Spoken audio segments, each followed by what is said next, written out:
Hello friends. Did you know nearly 80% of those who watch my videos aren't subscribed? If you enjoy these stories, please hit that subscribe button and leave a like. It really helps. Thank you for being here. By the way, where are you watching from? Let me know in the comments. Warren LeClaire had earned his nickname Dusty the hard way, spending the better part of 32 years hauling freight across the American Southwest, where the desert dust had a way of working itself into every crease of a man's skin, every fold of his clothing, until it became as much a part of him as his own shadow. At 57 years old, he'd seen just about everything the long road had to offer, or so he believed until the night of October 14, 2019, when he pulled his aging Kenworth into the Devil's Throat rest stop along Highway 50 in central Nevada, roughly 40 miles east of the town of Eureka. The rest stop had earned its ominous name from the geological formation it sat beside, a massive depression in the earth that locals claimed had no bottom, though geological surveys had long since disproven that particular myth. Still, the name persisted, as did the unsettling reputation that kept most travelers moving past it toward more welcoming facilities further down the road.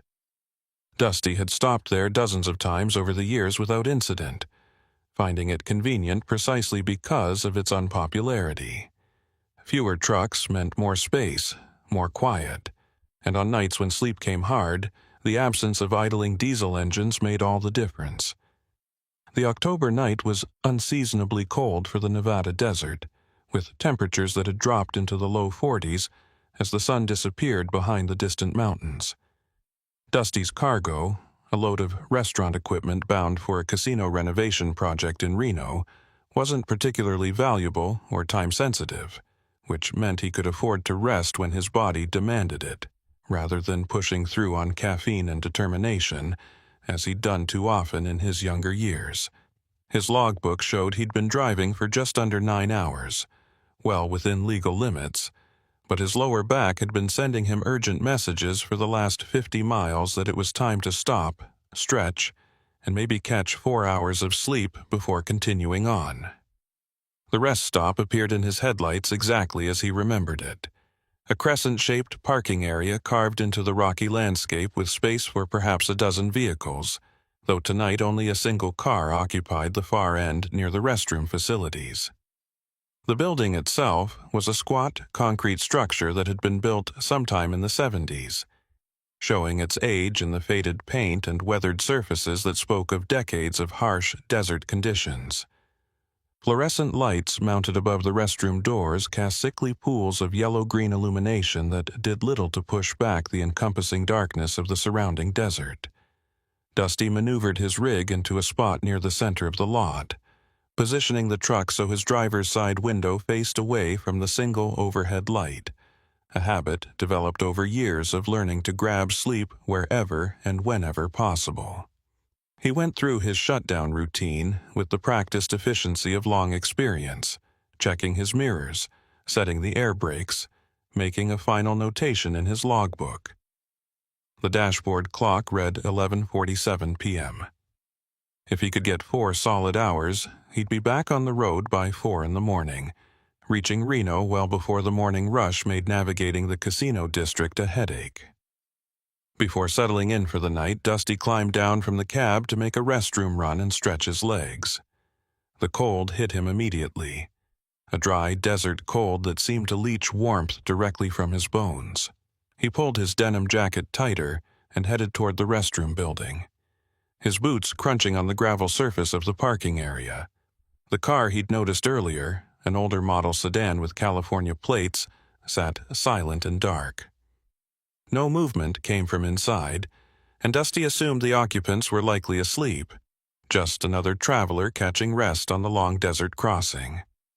The restroom was as unpleasant as he'd expected, all cracked tile and flickering fluorescent lights that buzzed with a persistent electrical hum. Someone had made a half-hearted attempt at maintenance recently, evidenced by the industrial cleaner smell that fought a losing battle against decades of accumulated grime. Dusty finished his business quickly, washed his hands in water that ran rust-colored for several seconds before clearing, and headed back out into the cold Nevada night. That's when he noticed the gas station, not the rest stop itself, but an actual service station that he could have sworn hadn't been there when he'd pulled in 15 minutes earlier. It sat perhaps 200 yards beyond the rest stop, just barely visible in the darkness. Its outline suggested more than clearly seen. A single light burned above what appeared to be old-style pumps, the kind with the round glass tops that hadn't been in common use since the 1960s. The faint glow had an odd quality to it. Neither the bright white of modern LED lighting, nor the warm yellow of incandescent bulbs, but something in between that seemed to pulse ever so slightly, like a heartbeat rendered in light. Dusty stopped walking, one hand on the door handle of his truck, and stared at the distant structure. He'd driven this route 4 or 5 times a year for the better part of 3 decades. He knew every truck stop, every rest area, every gas station along Highway 50 between Salt Lake City and Reno. There was no service station at Devil's Throat. The nearest fuel was back in Eureka, 40 miles west, or Austin, 30 miles east. Yet there it stood, or appeared to stand, radiating that strange, pulsing light into the desert darkness. He climbed into his cab and retrieved the road atlas he still kept despite the GPS unit mounted on his dashboard, a habit from the pre-digital days that he'd never quite abandoned. He traced Highway 50 with his finger, confirming what he already knew. No service station marked at this location. He switched on his GPS and zoomed in on his current position. The device showed the rest stop clearly enough, but nothing else. No gas station, no structure of any kind beyond the restroom building. Dusty looked back out his window toward the distant light.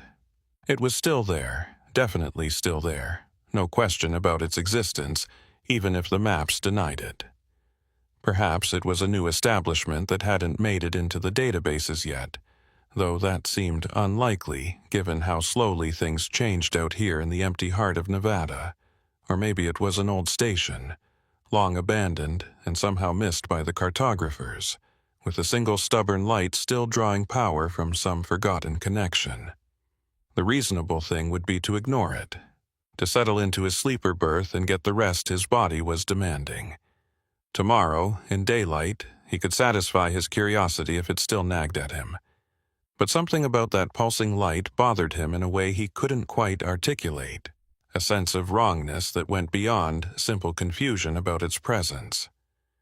It reminded him of stories he'd heard over the years from other drivers, tales traded during long nights at truck stops about strange lights in the desert, about travelers who'd followed something that shouldn't have been there and found themselves someplace they couldn't explain. He was still deciding what to do when he noticed movement near the distant gas station. A figure had emerged from the structure, or perhaps had been standing there all along, and he'd only just registered its presence. Even at this distance, Dusty could tell it was a man, tall and thin, standing perfectly still beneath that odd light. The figure appeared to be looking in his direction, though the darkness and distance made it impossible to be certain. Dusty felt a chill that had nothing to do with the October cold.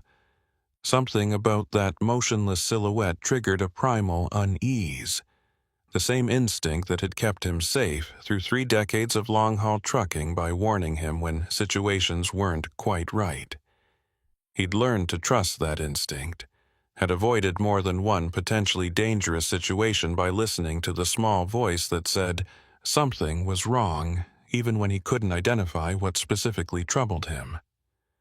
The figure at the gas station raised one arm in what might have been a wave or a beckoning gesture. Dusty didn't wave back. Instead, he started his engine, the diesel rumbling to life with a sound that seemed unnaturally loud in the desert stillness. He wasn't sure what he planned to do, whether to investigate more closely or simply leave, but keeping the truck ready to move felt like the smart choice.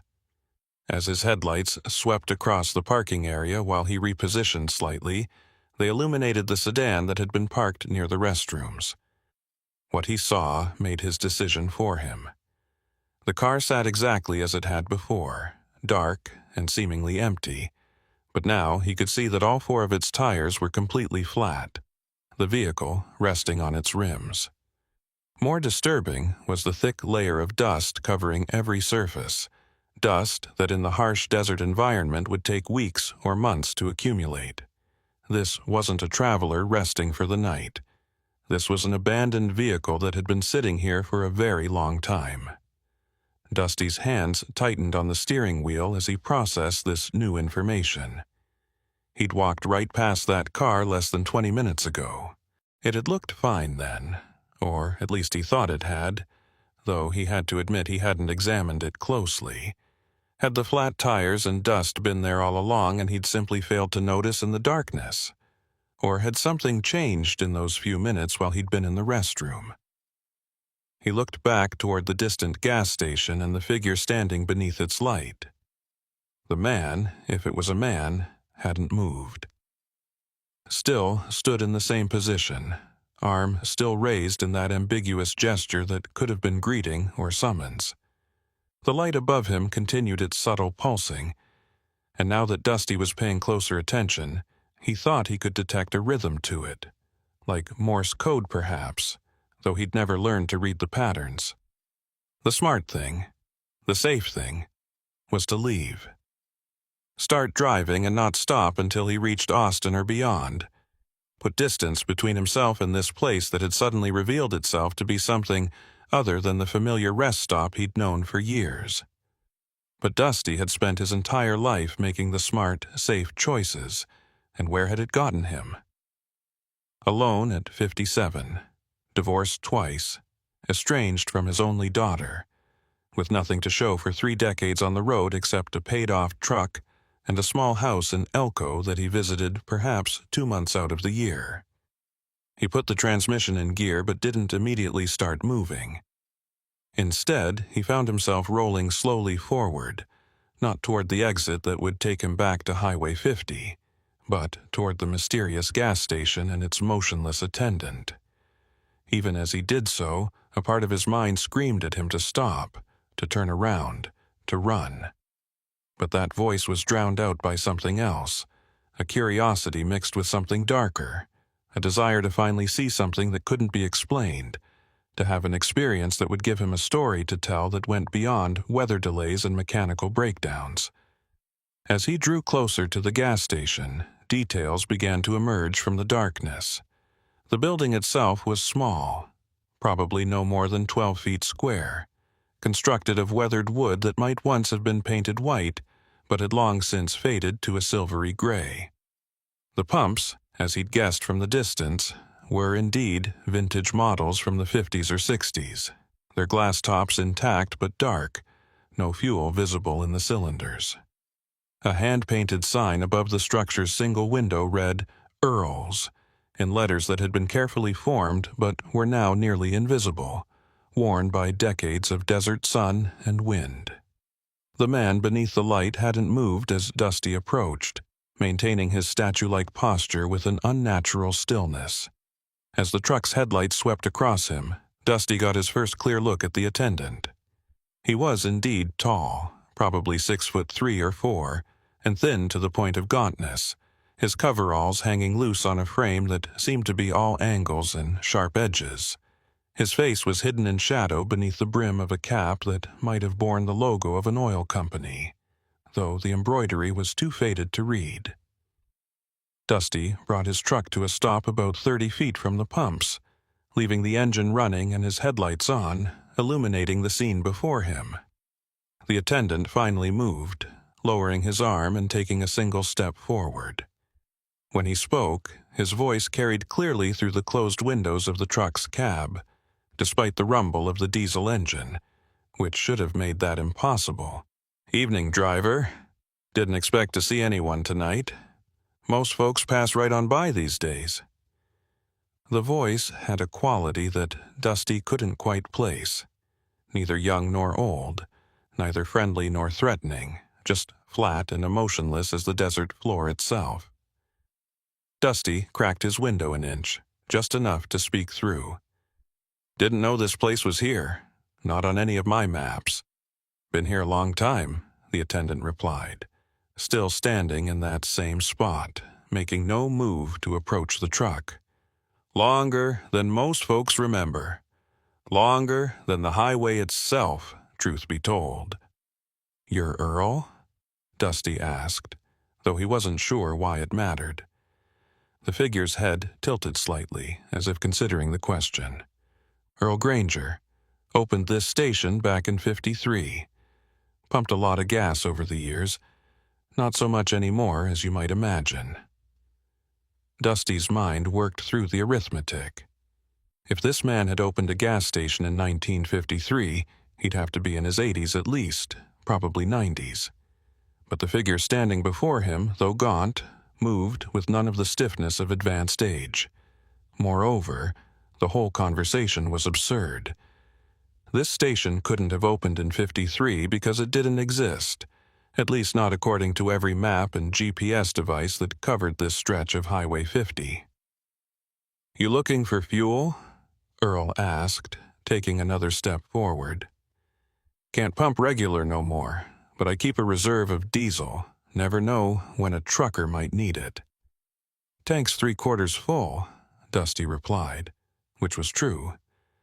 "But I appreciate the offer." Earl nodded slowly. Most folks who stop here aren't looking for fuel.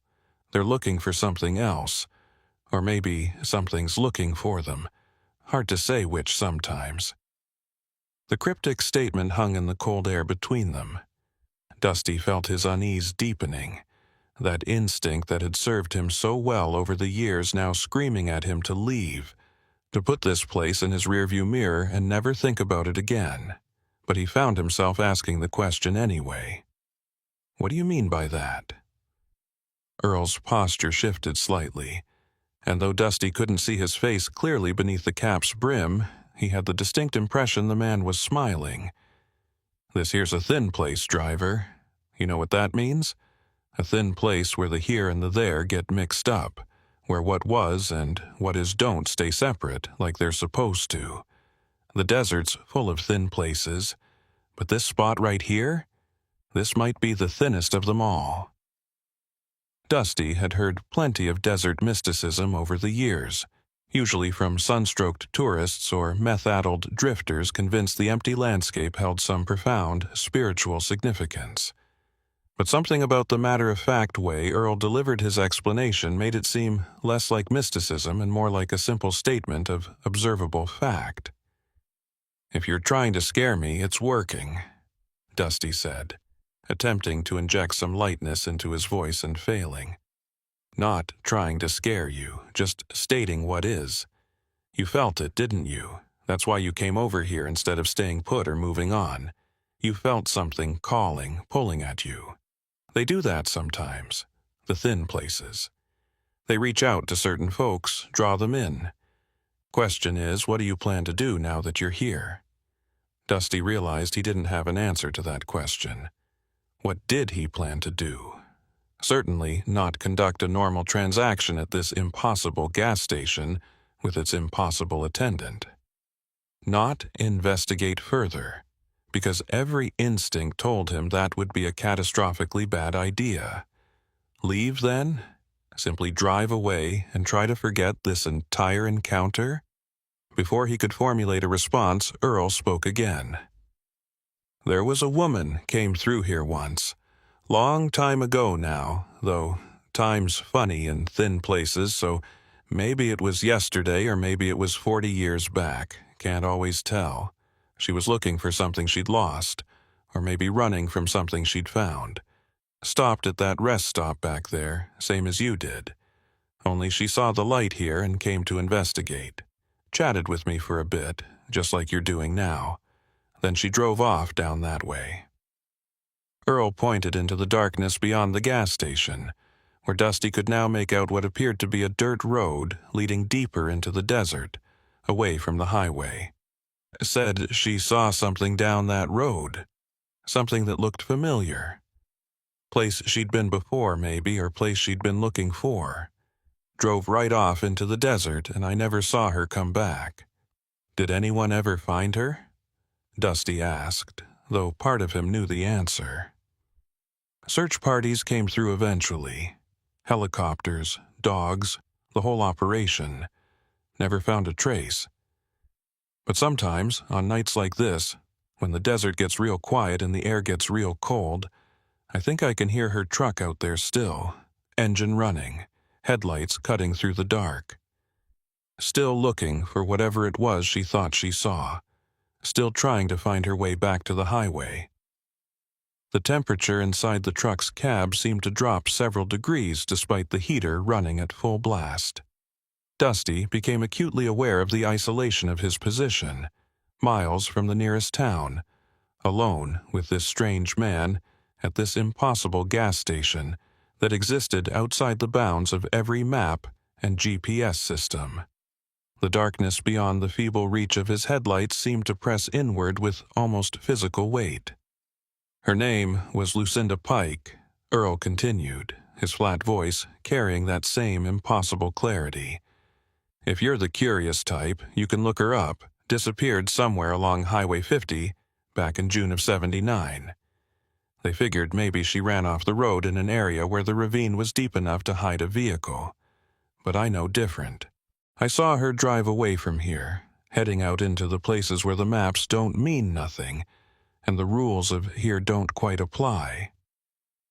Dusty did remember the name, vaguely. Lucinda Pike had become something of a legend among long-haul truckers, a cautionary tale about the dangers of Highway 50's lonely stretches. He'd heard the story years ago, probably at a truck stop somewhere, just another piece of road mythology that drivers collected and shared. "You're saying she's still out there?" Dusty asked, his voice barely above a whisper. "I'm saying that in thin places, still doesn't mean what you think it means. Past and present get tangled up, and sometimes what's lost isn't quite gone. It's just displaced, existing in the cracks between one moment and the next. The desert keeps its secrets, but sometimes those secrets keep moving, keep searching, keep trying to find their way home, even though home might not exist anymore in any way that makes sense." Earl took another step forward, close enough now that Dusty could almost make out the features of his face beneath the cap's brim. Almost, but not quite, as if some quality of the strange light above them obscured as much as it revealed. "You should go now, driver. Back to the highway, back to your route, back to the world that makes sense. You've satisfied your curiosity. You've heard the warning. Don't make the mistake she made. Don't follow the lights that shine where no lights should be." Dusty didn't need to be told twice. He put the transmission in gear, executed a careful three-point turn in the cramped area around the gas station, and started back toward the rest stop and the highway beyond. In his mirror, he could see Earl Granger standing exactly where he'd been, arm raised again in that ambiguous gesture, backlit by the pulsing light above the impossible gas station. As he drove away, Dusty noticed something that made his blood run cold. The abandoned sedan near the rest stop was gone. Not moved, not towed, simply absent, as if it had never been there at all. The parking area was empty except for his own truck's tire marks in the dust, and those seemed to fade even as he watched, erased by wind or time or something else he couldn't name. He reached Highway 50 and turned east toward Austin, pushing the accelerator harder than he normally would, putting distance between himself and Devil's Throat rest stop as quickly as his loaded truck could manage. It was only after he'd driven 15 or 20 miles that he thought to check his rearview mirror one last time. The gas station was gone. No light pulsed in the darkness behind him. The desert stretched away under a cold October sky, empty and unremarkable. But Dusty could have sworn, just for a moment before he turned his eyes back to the road ahead, that he saw another set of headlights out there in the wasteland, cutting through the darkness parallel to the highway, neither approaching nor receding, just maintaining a steady course through terrain where no road existed. He drove through the night without stopping, reaching Reno by mid-morning, exhausted but alive. The story he could have told remained untold, locked away with all the other things he'd decided were better left unexamined. But sometimes, late at night when sleep wouldn't come, he'd think about Earl Granger and his impossible gas station, about Lucinda Pike driving endlessly through a desert that existed between moments, and about the thin places where the rules that governed the normal world frayed and tore, letting something else bleed through. And he never stopped at Devil's Throat rest stop again. Warren Dusty LeClaire tried to put that October night behind him. He finished his delivery in Reno, picked up a return load of casino furniture heading back to Salt Lake City, and took a different route that avoided Highway 50 entirely. The detour added 4 hours to his trip and burned extra fuel he couldn't really afford. But the alternative, driving past Devil's Throat rest stop again, was simply unthinkable. He told himself it was a one-time thing, a moment of fatigue-induced hallucination brought on by too many consecutive nights of inadequate sleep and poor truck stop food. The mind could play tricks when pushed hard enough, and after 32 years of long-haul trucking, Dusty knew his mind had been pushed plenty hard. But the explanation didn't quite fit. Hallucinations didn't leave tire tracks, and when he'd checked his truck's dashcam footage the next morning, it had recorded his approach to the gas station, the strange, pulsing light, even the vague silhouette of Earl Granger standing beneath it. The audio had captured their entire conversation with perfect clarity. Earl's flat, emotionless voice discussing thin places and lost travelers as casually as someone might discuss the weather. What the camera hadn't captured was the abandoned sedan with its flat tires and accumulated dust, or the gas station itself in any detail beyond that unsettling light. The footage showed Dusty's truck moving toward something, turning around, and leaving, but the something remained frustratingly indistinct, like trying to photograph a dream. 3 weeks passed before Dusty found himself with another westbound load that would naturally route through central Nevada. His dispatcher offered him the job on a Tuesday morning, a shipment of agricultural equipment parts heading to Fallon, and Dusty had accepted without thinking too hard about the route. It was only later, while planning his fuel stops and rest breaks, that he realized the most efficient path would take him right past that stretch of Highway 50 again. He could still refuse the load, or take the northern detour through Wells and Winnemucca, but doing so would require an explanation he didn't want to give. How could he tell his dispatcher that he was avoiding a specific rest stop because of an impossible gas station and a conversation with a man who might have been dead for decades? So he took the load, and on a cold November evening found himself approaching the section of highway where Devil's Throat rest stop waited in the darkness. He timed his drive specifically to pass through during daylight hours, figuring that whatever strangeness had manifested that October night would be less likely to appear under the harsh desert sun. But a combination of traffic delays in Salt Lake City and a longer-than-expected stop to chain up through a mountain pass had put him behind schedule. By the time he reached the long, empty stretch of Highway 50 east of Eureka, the sun had already dropped behind the western mountains, painting the sky in shades of orange and purple that would have been beautiful if they hadn't heralded the approaching darkness. Dusty considered pushing through without stopping, driving straight to Austin where he could fuel up and grab a proper meal at one of the truck stops there. But his logbook showed he was approaching his legal limit of driving hours, and the last thing he needed was to get pulled over for a logbook violation.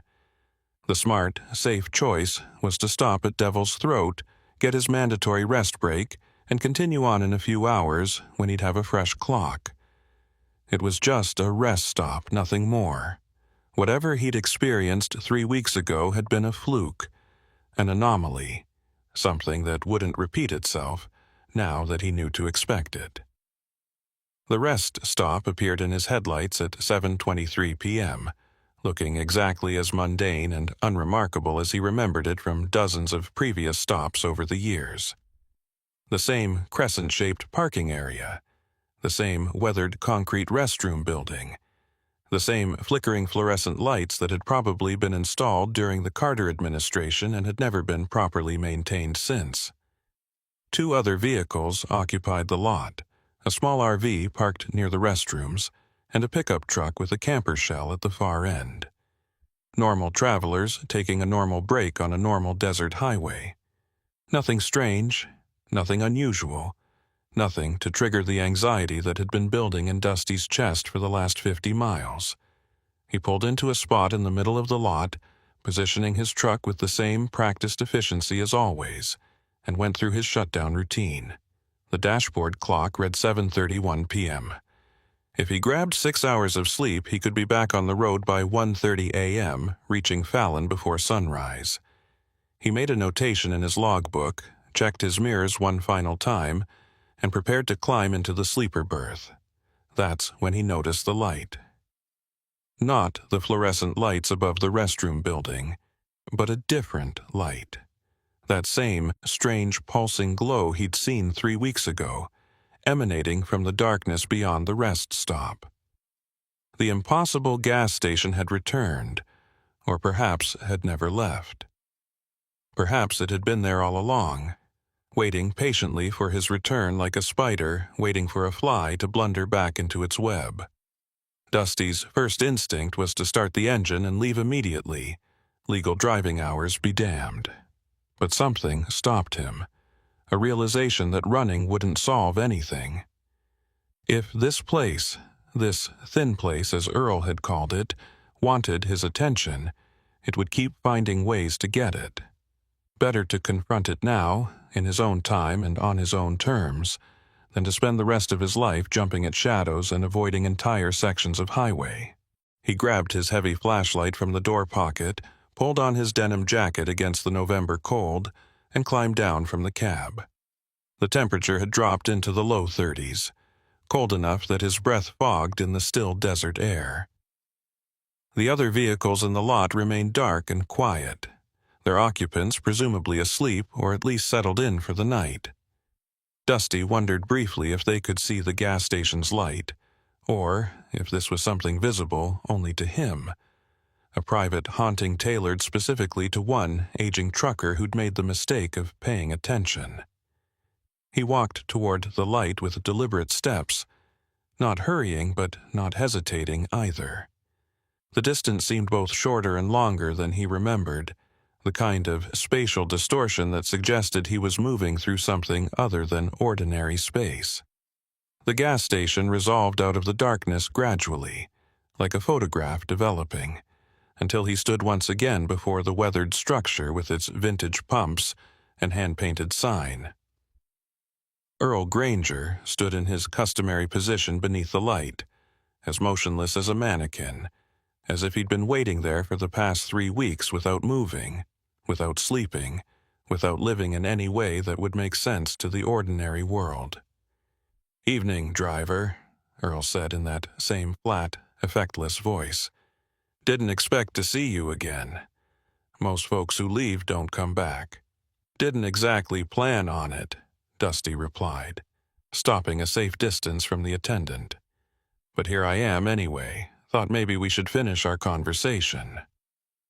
Earl's head tilted slightly in what might have been acknowledgement or amusement. "Not much left to say. I warned you about the thin places. Warned you about following lights where no lights should be. You heeded the warning, drove away. Should have been the end of it." "Should have been," Dusty agreed. "Except I can't stop thinking about what you said. About Lucinda Pike, about her still being out there somewhere. About search parties never finding a trace. The past is a stubborn thing," Earl said. "Especially in places like this where it doesn't stay put the way it's supposed to. You're wondering if the story was true, if she really drove off into the desert looking for something that wasn't there. Or maybe you're wondering if I had something to do with it, if I'm some kind of threat you need to deal with." The directness of the statement caught Dusty off guard. He'd been thinking exactly that, turning over possibilities in his mind for 3 weeks, wondering if Earl Granger was a ghost or a demon, or just a crazy old man who'd somehow survived in this impossible place through means Dusty couldn't comprehend. "I looked her up," Dusty said. "Lucinda Pike. Found the newspaper articles from 1979. 34-year-old woman from Sacramento, disappeared while driving across Nevada. Her truck was never found. Search covered hundreds of square miles. Nothing." "And what did those articles tell you?" Earl asked. "That she was real. That her disappearance was real. That everything else you told me has at least some basis in documented fact." Dusty paused, gathering his thoughts.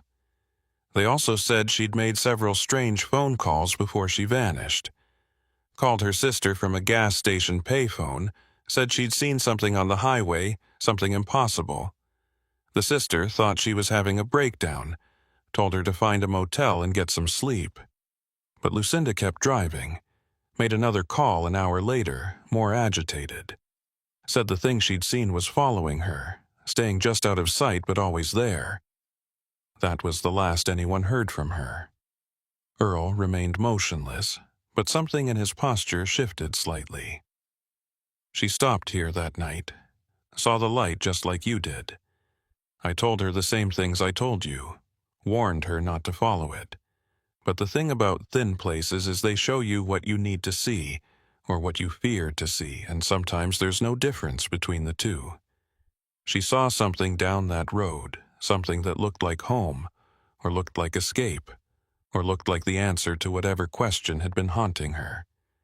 And she drove toward it." "What was it?" Dusty asked. "What did she see?" "Can't say for certain. The thin places show different things to different people. Maybe it was her future or her past, or some sideways version of her present where things had gone differently. Maybe it was just a mirage, desert heat shimmer given form by her own desperate hoping. Whatever it wasn't real in the way you and I understand real. But it was real enough to her, real enough that she followed it right out of the world that makes sense and into the spaces between." Dusty looked past Earl toward the dirt road that disappeared into the darkness beyond the gas station. "Is she still out there? Really still driving around after all these years?" "Time doesn't work the same in the thin places," Earl said. "For her, it might still be June of 1979. That moment when she saw whatever it was she saw and made the choice to follow it. That moment might be stretched out, lasting forever, or cycling back on itself, or existing all at once in a way that would break your brain if you tried to understand it properly. But yes, in whatever way still means anything, she's still out there. And she's not alone." The last statement hung in the cold air between them. Dusty felt the hair on the back of his neck stand up. "What do you mean, not alone?" "You think she was the first?" Earl asked. "Or the last? This stretch of highway has been here since the 50s, but the thin place was here long before that. The Shoshone knew about it, avoided it, told stories about the spot where reality gets confused. Then white folks came through, building roads and gas stations, and some of them noticed the strangeness, and some of them didn't. Those who did, well, some of them made choices, followed lights, or voices or memories that seemed more real than the present, and the desert kept them, the way deserts keep everything eventually." "How many?" Dusty asked, though he wasn't sure he wanted to know the answer. Earl turned his head slightly, and for the first time, Dusty caught a glimpse of his face beneath the cap's brim. What he saw made him take an involuntary step backward. The features were there, human features, but they had a quality that wasn't quite right, like a photograph that had been left in the sun too long and had faded in strange ways. The proportions slightly off, the details slightly wrong. "More than I can count?" Earl said. "Less than you'd think. The thin places are picky. They don't call to everyone. Just certain folks who have something in them that resonates with the frequency of the spaces between." People who are lost in some fundamental way, or looking for something they can't name, or running from something they can't outpace. People like Lucinda Pike. People like you, maybe. "I'm not lost," Dusty said, but the words sounded hollow even to his own ears. "Everyone's lost," Earl replied. "Just most folks don't realize it until the thin places show them the truth. You're 57 years old, driving the same routes you've driven for 30 years, sleeping in your truck more nights than you sleep in your own bed, and for what? Where are you going that's so important you can't stop? What are you hauling that matters more than having a life that exists somewhere other than on these highways?" The questions hit harder than Dusty wanted to admit. He'd been asking himself variations of the same things for years now, especially after his second divorce, especially after his daughter had stopped returning his calls, especially during the long empty hours between one delivery and the next when there was nothing to do but drive and think and regret. "That's none of your business," he said, his voice rougher than he'd intended. "Maybe not," Earl agreed. "But the thin places make it their business. That's what they do. They find the cracks in people, the hollow spaces where something should be but isn't, and they whisper promises about filling those spaces. They show you the thing you've been looking for, even if you didn't know you were looking for it. And if you're vulnerable enough, lonely enough, desperate enough, you follow." "I'm not following anything," Dusty said. "I came here to get answers, not to be psychoanalyzed by a ghost, or whatever you are." "I'm not a ghost," Earl said. "Or at least, I wasn't always one. I really did open this gas station back in 1953. Did good business for a while, servicing travelers on Highway 50. Then one night I saw something I shouldn't have seen, and I followed it, and I ended up here. Or maybe I was always here, and the version of me that existed in the normal world was the illusion. Hard to say. Time gets tangled up in thin places. Cause and effect stop making sense. Maybe I'm the Earl Granger who died 50 years ago. Maybe I'm the Earl Granger who never existed at all. Maybe I'm just what happens when someone stays too long in a place where reality doesn't work right." Dusty absorbed this information, trying to reconcile it with what he was seeing and hearing. "So you're trapped here, stuck in this place, warning travelers not to make the same mistake you did?" "Trapped, stuck, those words imply I want to leave," Earl said. "But where would I go? Back to a world where I've been dead for decades? Back to a life that ended before you were born?" "The thin places aren't prisons exactly. They're more like amber, preserving things that would otherwise be lost to time. I exist here, in this moment, and I'll exist here in the next moment, and the moment after that, for as long as the thin place holds together. Could be forever, could be until tomorrow. Time doesn't mean much when you're outside of time." A cold wind swept across the desert, carrying with it the smell of dust and something else.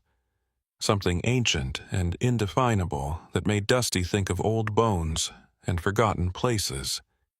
He pulled his jacket tighter and tried to organize his thoughts into questions that might yield useful answers. "Why are you telling me this?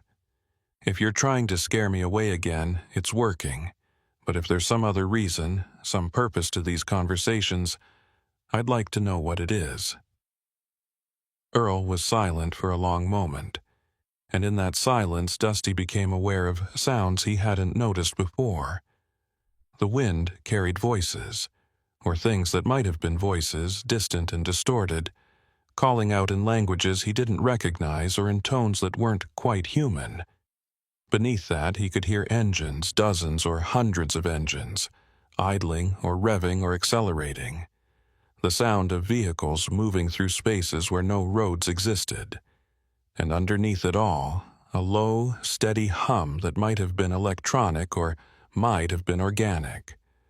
The sound of the thin place itself, breathing or thinking or simply existing. "I tell you because someone told me," Earl finally said. "Long time ago, when I was still new to this place, still trying to understand what had happened to me.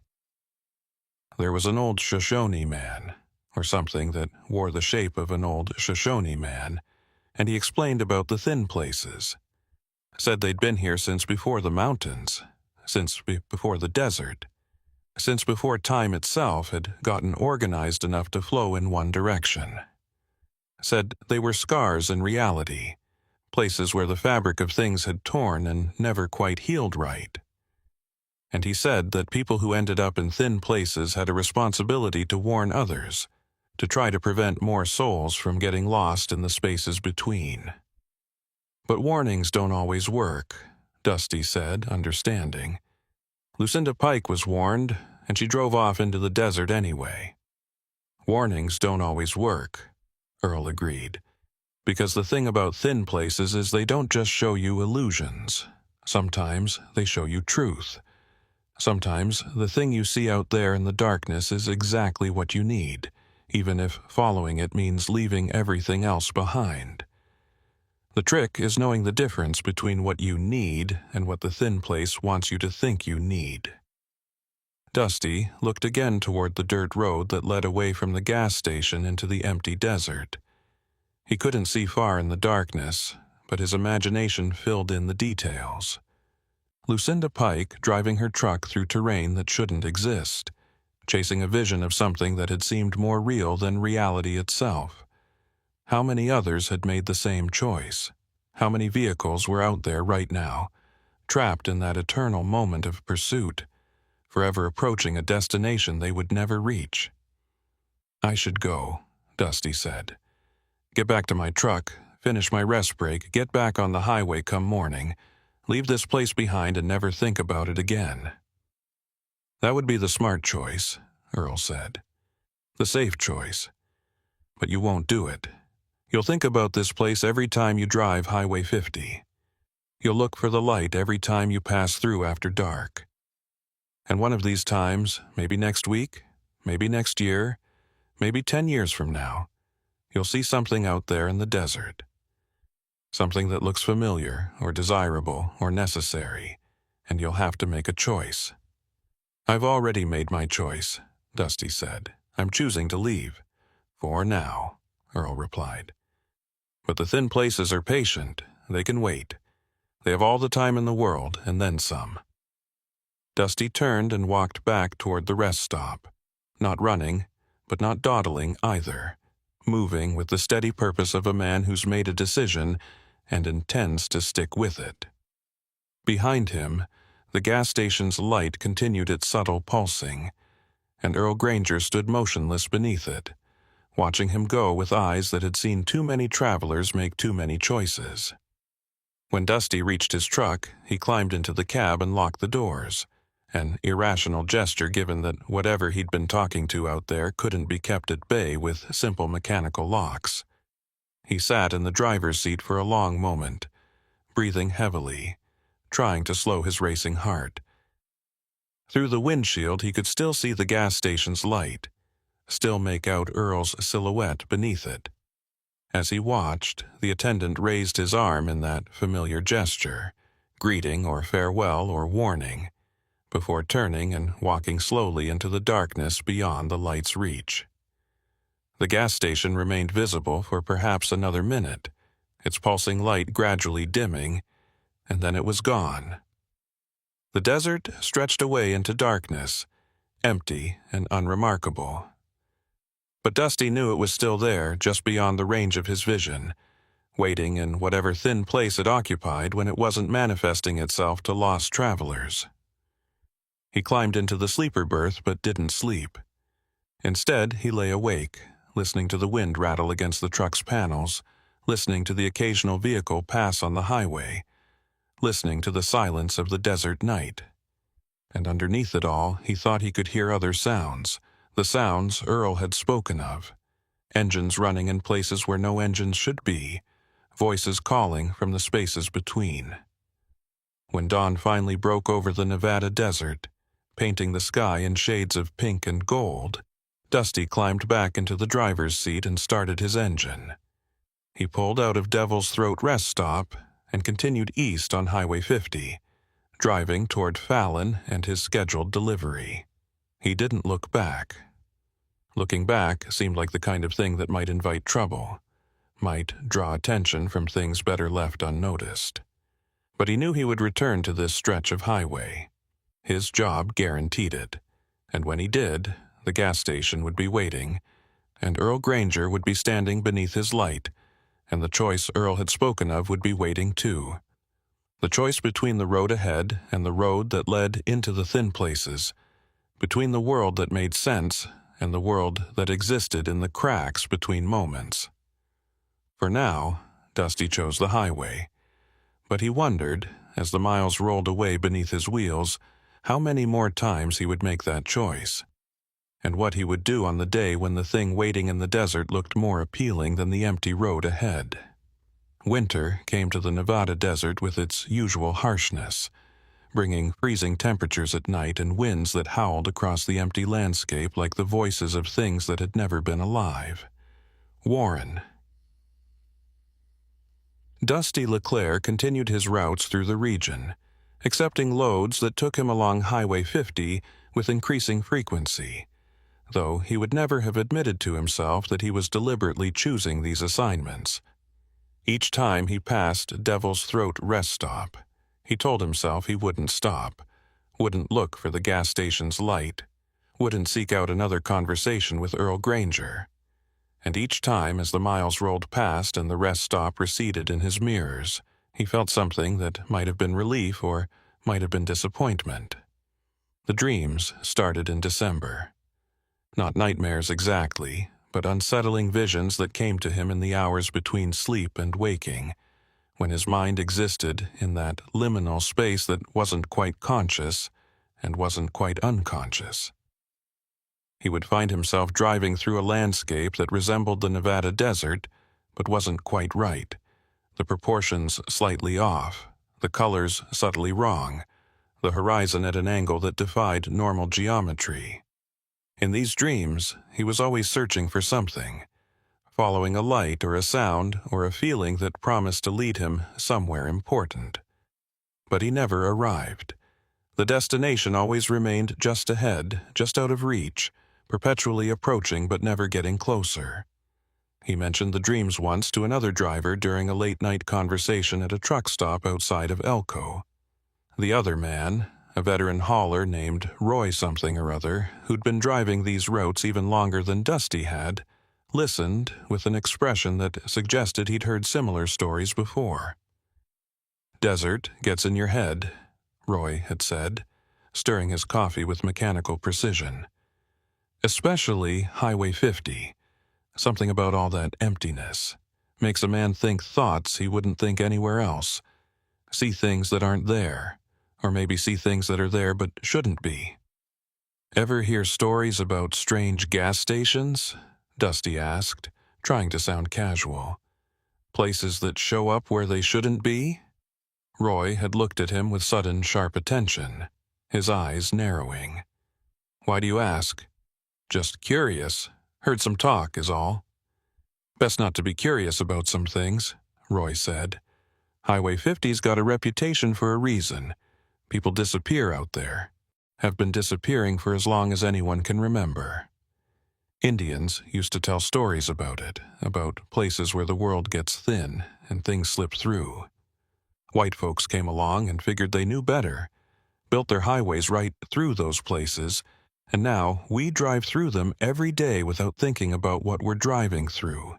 You believe in that? Thin places?" Roy had been quiet for a long moment, staring into his coffee as if it might contain answers to questions he'd been asking for years. "I've been driving these routes for 43 years. I've seen things I can't explain. Things I don't talk about because talking about them makes them seem crazy. But crazy or not, they happened, and I learned a long time ago that the smart thing is to keep your eyes on the road, do your job, and don't go looking for trouble in the empty places." "But what if trouble finds you? What if you see something and you can't just ignore it?" "Then you drive faster," Roy said simply. "You keep moving, you don't stop, and you sure as hell don't follow lights that shouldn't be there. That's how people end up like Lucinda Pike." The mention of the name had startled Dusty. "You knew about her? Everyone who's been driving these routes long enough knows about her. And about the others. The ones who stopped at the wrong place at the wrong time and saw something they shouldn't have seen. Some of them drove away and were never quite right after. Some of them didn't drive away at all." Roy had leaned forward then, his voice dropping to barely above a whisper. "There's a gas station out there. Old place. Shouldn't exist according to any map. But drivers see it sometimes, late at night when they're tired and the highway's empty. Most folks have the sense to keep driving, but some stop. And those who stop and talk to the attendant, well, they come away changed. If they come away at all." Dusty had wanted to press for more details, to ask if Roy had ever stopped there himself, to share his own experiences. But something in the older driver's expression suggested the conversation was over. They'd finished their coffee in silence, and when Dusty had returned to his truck, he'd found a note tucked under his wiper blade. Written in careful block letters, it said simply, "Don't go back." He never saw Roy again, asked around at other truck stops, tried to get a full name or a company affiliation, but nobody seemed to know who he was talking about. It was as if the conversation had never happened, as if Roy himself had been just another manifestation of the desert's strangeness, appearing briefly to deliver a warning before vanishing back into the empty miles. The note stayed on Dusty's dashboard for 3 weeks before he finally threw it away. But the message remained burned into his memory, a constant reminder that he was playing with forces he didn't understand. And still, he couldn't stop himself from looking for the gas station's light every time he drove past Devil's Throat rest stop, couldn't suppress the strange mixture of dread and anticipation that gripped him whenever he approached that section of highway. It was late January when things changed again. Dusty was hauling a load of construction equipment from Salt Lake City to Carson City, running behind schedule because of snow delays in the mountains. By the time he reached Highway 50, it was nearly midnight, and a winter storm was moving in from the north, bringing with it the promise of freezing rain and potentially treacherous driving conditions. The smart thing would have been to stop in Eureka and wait out the worst of the weather. But Dusty kept driving, pushing his luck, telling himself he could make it through before conditions deteriorated too badly. He was wrong. The freezing rain started falling about 20 miles east of Devil's Throat rest stop, coating the highway in a thin layer of ice that turned every curve into a potential disaster. Dusty reduced his speed to a crawl, his hands tight on the wheel, his attention focused completely on keeping the heavy truck under control. He was so concentrated on the immediate challenge of not sliding off the road that he almost missed the figure standing on the shoulder. Almost, but not quite. His headlights caught the shape of a person, a woman, standing beside what appeared to be an older model pickup truck, her arm raised in the universal signal for help. Dusty's instinct was to stop, decades of highway culture demanding that drivers help each other in times of trouble. But something about the scene triggered his internal alarms, the same instinct that had kept him alive through 32 years of long-haul trucking. The woman wasn't dressed for the weather, wearing only jeans and a light jacket that wouldn't provide nearly enough protection against the freezing rain. Her truck showed no signs of damage, no flat tire or smoking engine, nothing to explain why she'd be standing outside in these conditions. And she was standing exactly where Dusty remembered seeing the abandoned sedan 3 months ago, in the same spot where cars appeared and disappeared according to rules he didn't understand. He drove past without stopping, watching in his mirrors as the figure remained motionless on the shoulder, arms still raised, not turning to watch him go as a real stranded motorist would have done. The image stayed with him for the next several miles, burning in his mind with unnatural clarity. He'd seen her face briefly in the sweep of his headlights, and something about her features had seemed familiar, though he couldn't place where or when he might have encountered her before. Devil's Throat rest stop appeared in his headlights 10 minutes later. Dusty hadn't planned to stop, had every intention of continuing on despite the dangerous road conditions, but the freezing rain intensified suddenly, reducing visibility to near zero. Continuing in these conditions would be suicidal. He had no choice but to pull into the rest stop and wait for the storm to pass, or at least diminish enough to make driving feasible again. The parking area was empty, not another vehicle in sight despite the weather conditions that should have forced other travelers to seek shelter.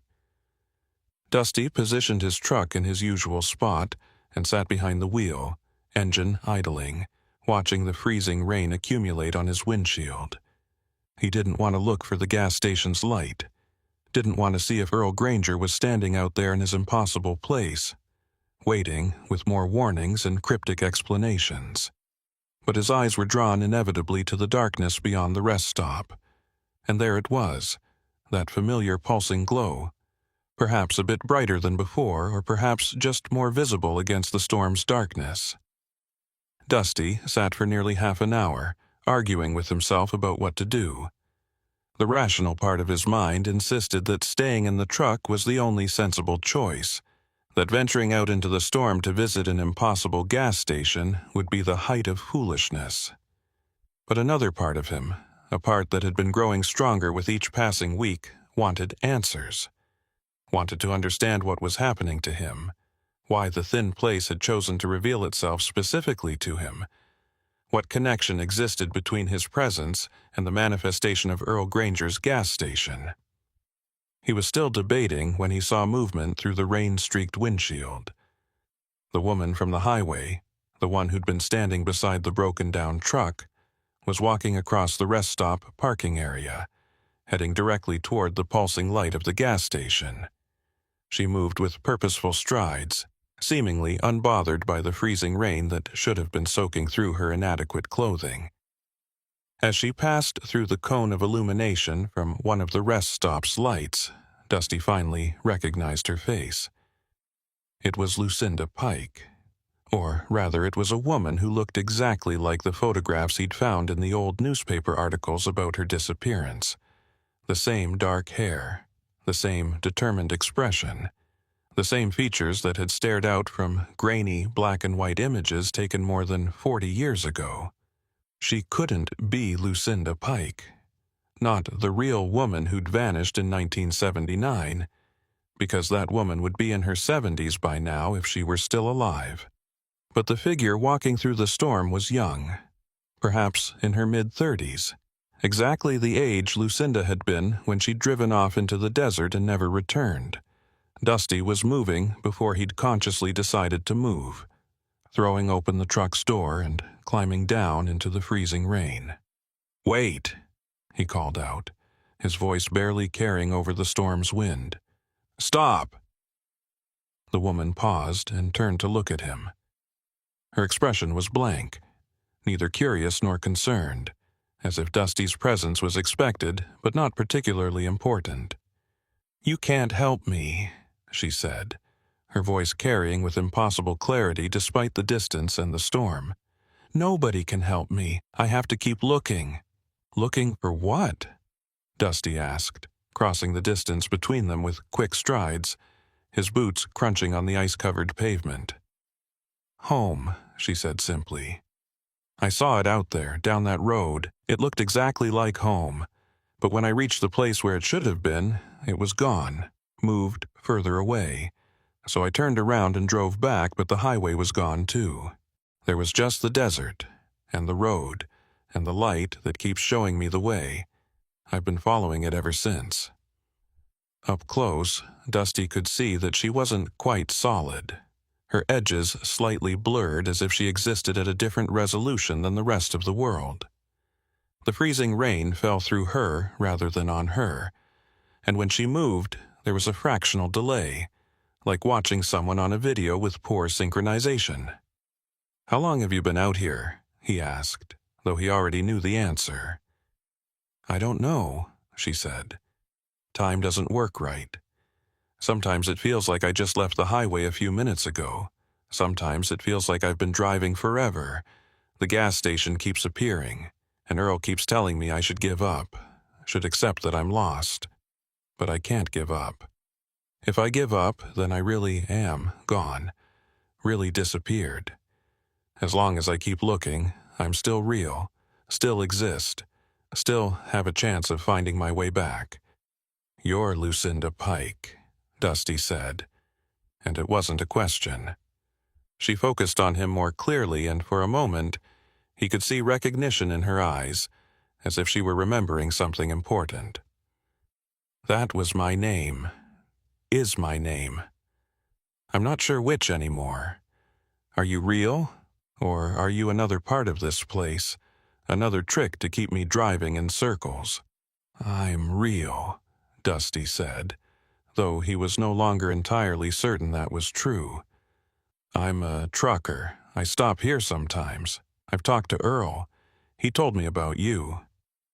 Earl, she repeated, and something like sadness crossed her translucent features. He tried to warn me, but I didn't listen. I thought I knew better, thought I could control what happened. Now I'm part of the thin place and I can't get out. She looked past him toward the gas station's light. You should go back to your truck. Don't end up like me. Don't follow the lights. What happens if you stop following them? Dusty asked. If you just stop, refuse to keep driving? I don't know, Lucinda said. I've never tried. I'm afraid of what might happen if I stop moving. Afraid I might disappear completely or become like Earl, stuck in one place forever. At least while I'm driving, while I'm searching, I'm still doing something, still have purpose. Without that, she trailed off, unable or unwilling to complete the thought. Dusty wanted to help her, wanted to offer some solution that would break the cycle and return her to the normal world. But what could he offer?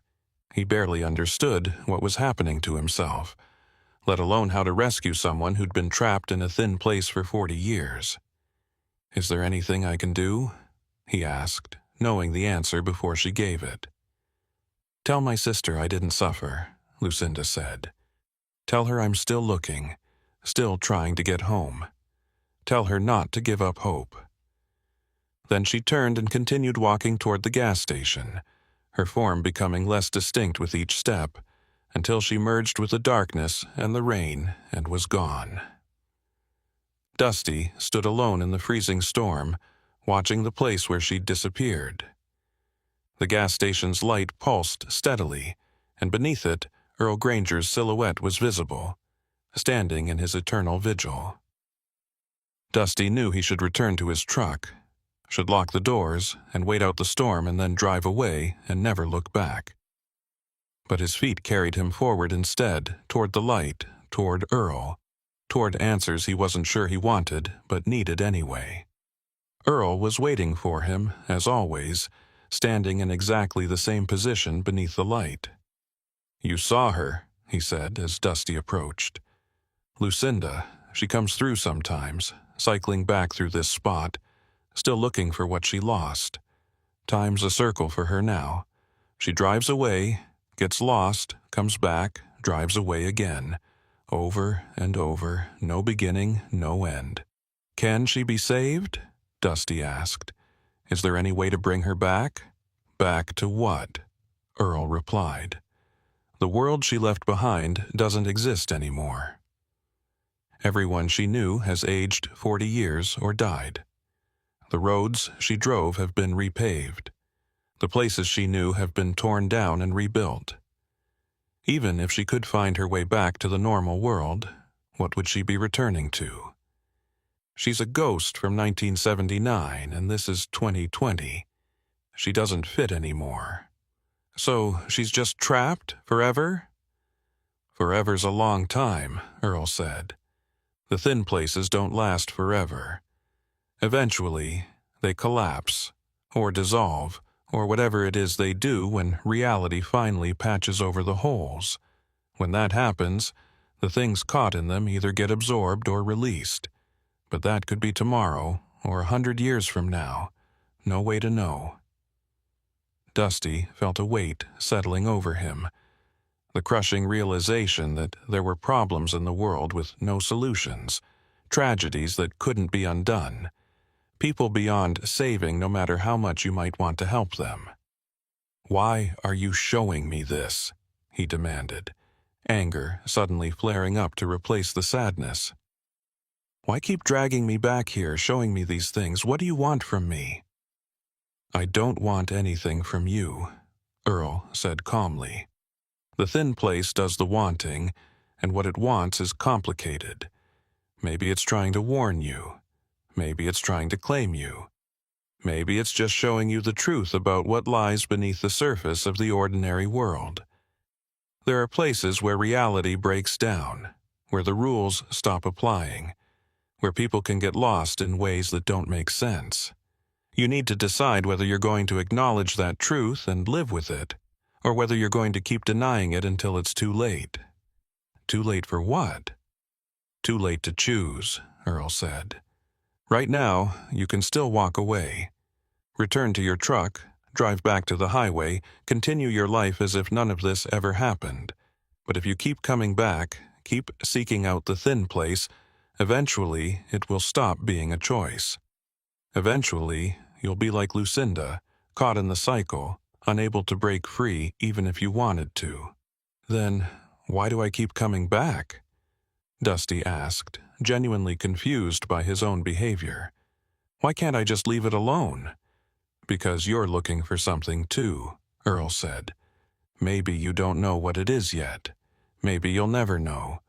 But the thin place recognizes that searching, that emptiness that needs to be filled, and it offers to fill it, in its own way. Not with answers, not with solutions, but with continuation, with the eternal possibility that maybe, just maybe, the next time you follow the light, you'll find what you've been looking for." The freezing rain continued to fall, but Dusty no longer felt the cold. He stood in the strange bubble of reality that surrounded Earl's gas station, where the normal rules didn't quite apply, and he understood with terrible clarity what the attendant was telling him. The thin place was offering him an escape from the emptiness of his existence, from the endless miles and empty truck stops and lonely nights. But the escape it offered was worse than what he'd be escaping from. It was a trap disguised as a promise, a prison disguised as freedom. "I won't come back," Dusty said, and this time he meant it. "This is the last time. I'm going to drive away, and I'm going to stay away, and whatever happens here, whatever the thin place wants, it's going to have to find someone else." "Maybe you will," Earl said. "Maybe you're stronger than the others. Maybe you can resist the pull. I hope so. For your sake. I genuinely hope so." He paused, and when he spoke again, his voice carried something that might have been emotion, though it was so faint that Dusty couldn't identify what kind. "But I've been here a long time, driver. Long enough to see patterns. Long enough to know that people who say never again usually mean not yet. The thin place is patient. It can wait." Dusty turned and walked back toward his truck, forcing himself not to look back, not to acknowledge the gas station or its attendant or any of the impossibilities he'd witnessed. The freezing rain soaked through his clothing immediately, shocking him with its cold, reminding him that he was still part of the normal world, still subject to its rules and limitations. He climbed into his truck's cab, stripped off his wet jacket, and cranked the heater to maximum. Through the windshield he could still see the gas station's light, still make out Earl's motionless form.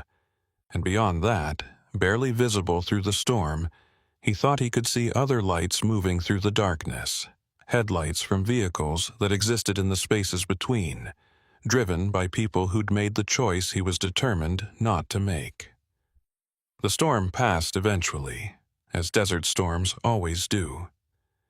By 3 a.m, the freezing rain had stopped, and the clouds had broken apart enough to reveal stars burning cold and distant in the black sky. Dusty started his engine, checked his mirrors, and pulled out of Devil's Throat rest stop. In his rearview mirror, the gas station was gone, leaving only empty desert and darkness. But he knew it was still there, waiting just beyond the edge of perception, ready to manifest again the next time he drove this route. Ready to show him more impossible things, to whisper more promises about roads that led to places that couldn't exist. And despite everything Earl had told him, despite his determination to stay away, Dusty knew with cold certainty that he would see that light again. The only question was whether he would have the strength to keep driving past it when he did. Spring came late to the Nevada desert in 2020, bringing with it temperatures that fluctuated wildly between freezing nights and scorching afternoons. Warren "Dusty" LeClaire marked the changing seasons by the loads he hauled and the roads he traveled. And by March, he'd managed to arrange his schedule so that most of his routes avoided Highway 50 entirely. It wasn't difficult to do, just a matter of accepting slightly longer hauls through different corridors, routes that added hours to his trips, but kept him away from Devil's Throat rest stop and the impossible things that waited there in the darkness.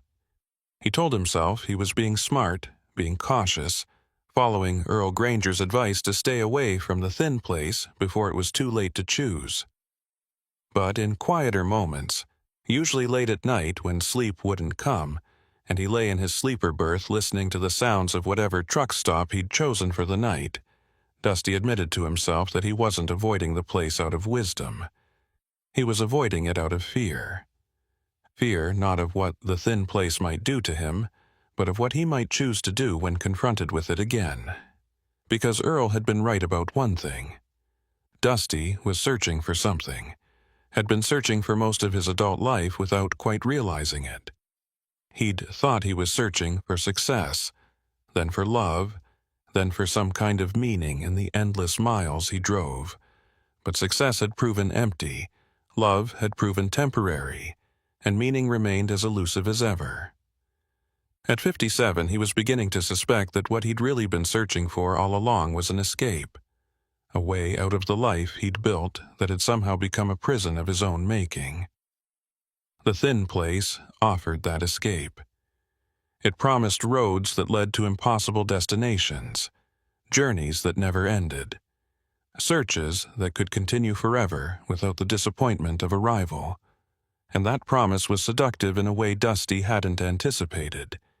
Dangerous in a way that had nothing to do with physical threat and everything to do with the simple human desire to stop struggling, to give up the burden of choice, to let something else decide what came next. His daughter called in early April, the first time he'd heard from her in nearly 8 months. The conversation was stilted and brief, filled with the awkward pauses of two people who'd once been close but had let too much time and distance accumulate between them. She was getting married in June, she told him. She wanted him to be there, wanted him to walk her down the aisle, even though they both knew he'd been absent for most of the important moments in her life. Dusty agreed immediately, promised he would be there, promised he wouldn't let her down this time. After the call ended, he sat in his truck's cab and stared at the Nevada landscape rolling past his windows, and he felt something crack inside him. The wedding was in Colorado, an easy drive from wherever he happened to be. There was no reason he couldn't make it, no excuse that would hold up under examination. But the idea of being there, of participating in that ritual of family and connection, filled him with an anxiety he couldn't explain. It wasn't that he didn't love his daughter. He did, desperately, in the inarticulate way of men who'd never learned how to express such things properly. But love wasn't enough. It had never been enough. He took a load, heading east 2 days later, telling himself he was moving in the right direction, getting closer to Colorado and the wedding that was still 2 months away. But the route he'd chosen would take him through central Nevada, would put him back on Highway 50 for a long stretch through the emptiest part of the desert. He told himself it was just practical, the most efficient route given his starting point and destination. But he knew he was lying to himself. He was going back to Devil's Throat, going back to the thin place, because some part of him needed to see it one more time before his daughter's wedding, needed to confront the choice Earl had warned him about while he still had the strength to make the right decision. The rest stop appeared in his headlights just after midnight on a moonless night in mid-April.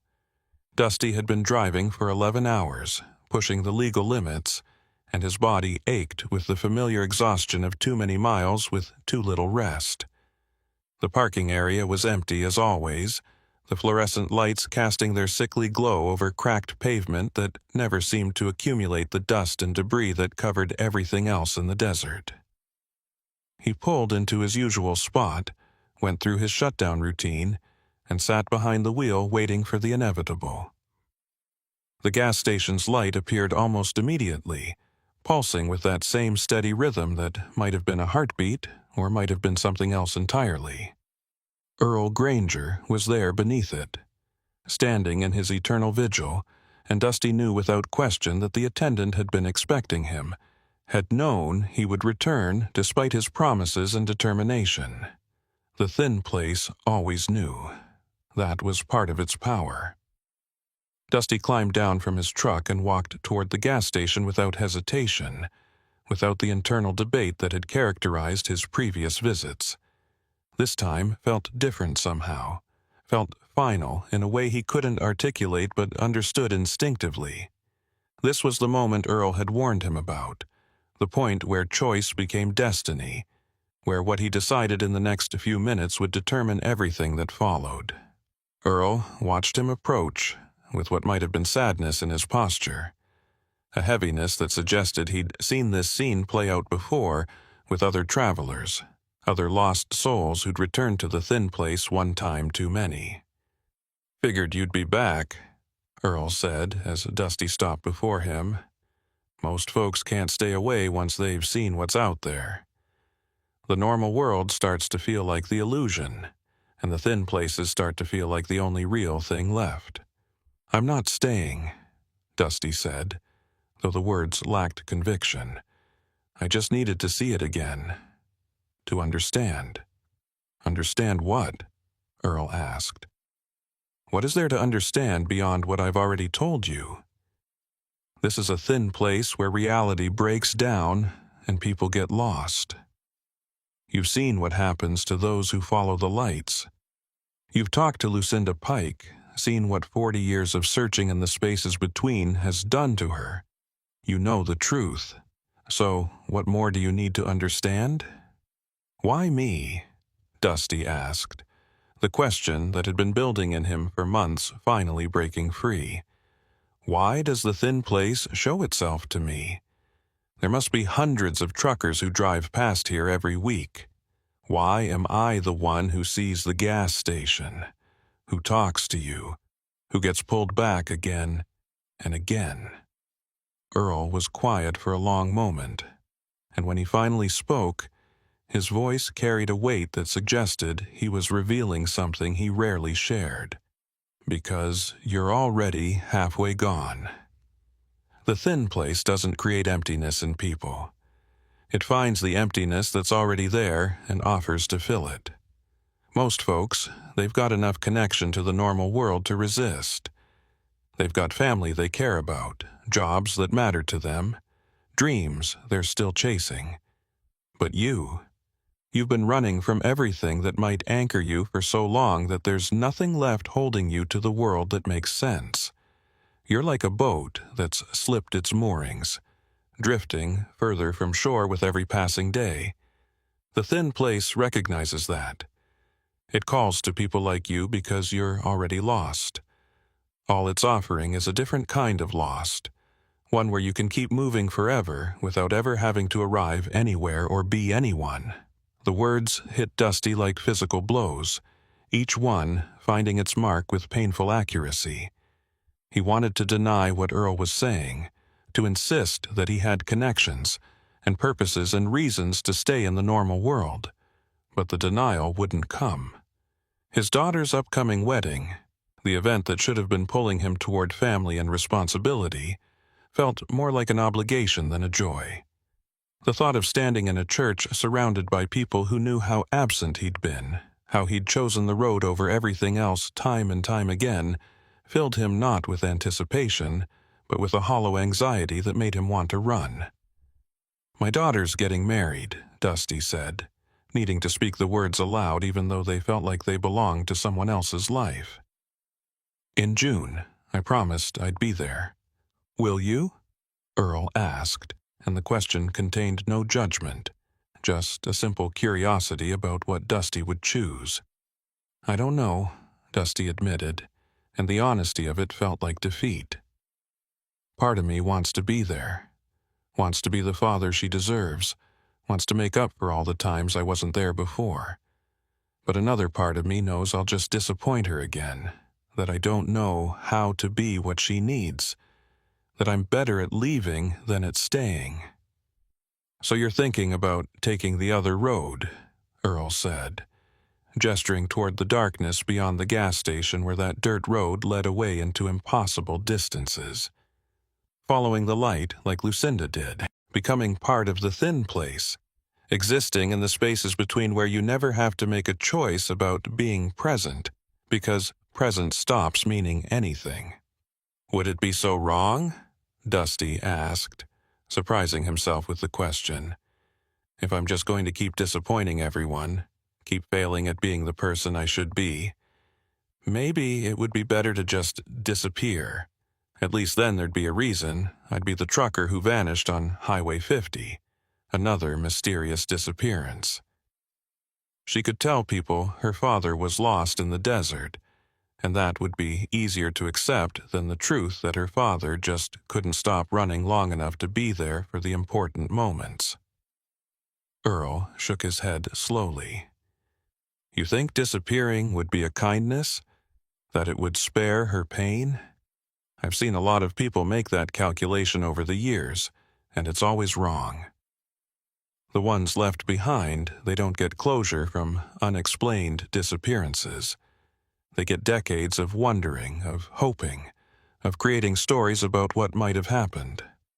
Lucinda Pike's sister still lives in Sacramento, still keeps a candle in the window every night, still believes that maybe someday her sister will find her way home.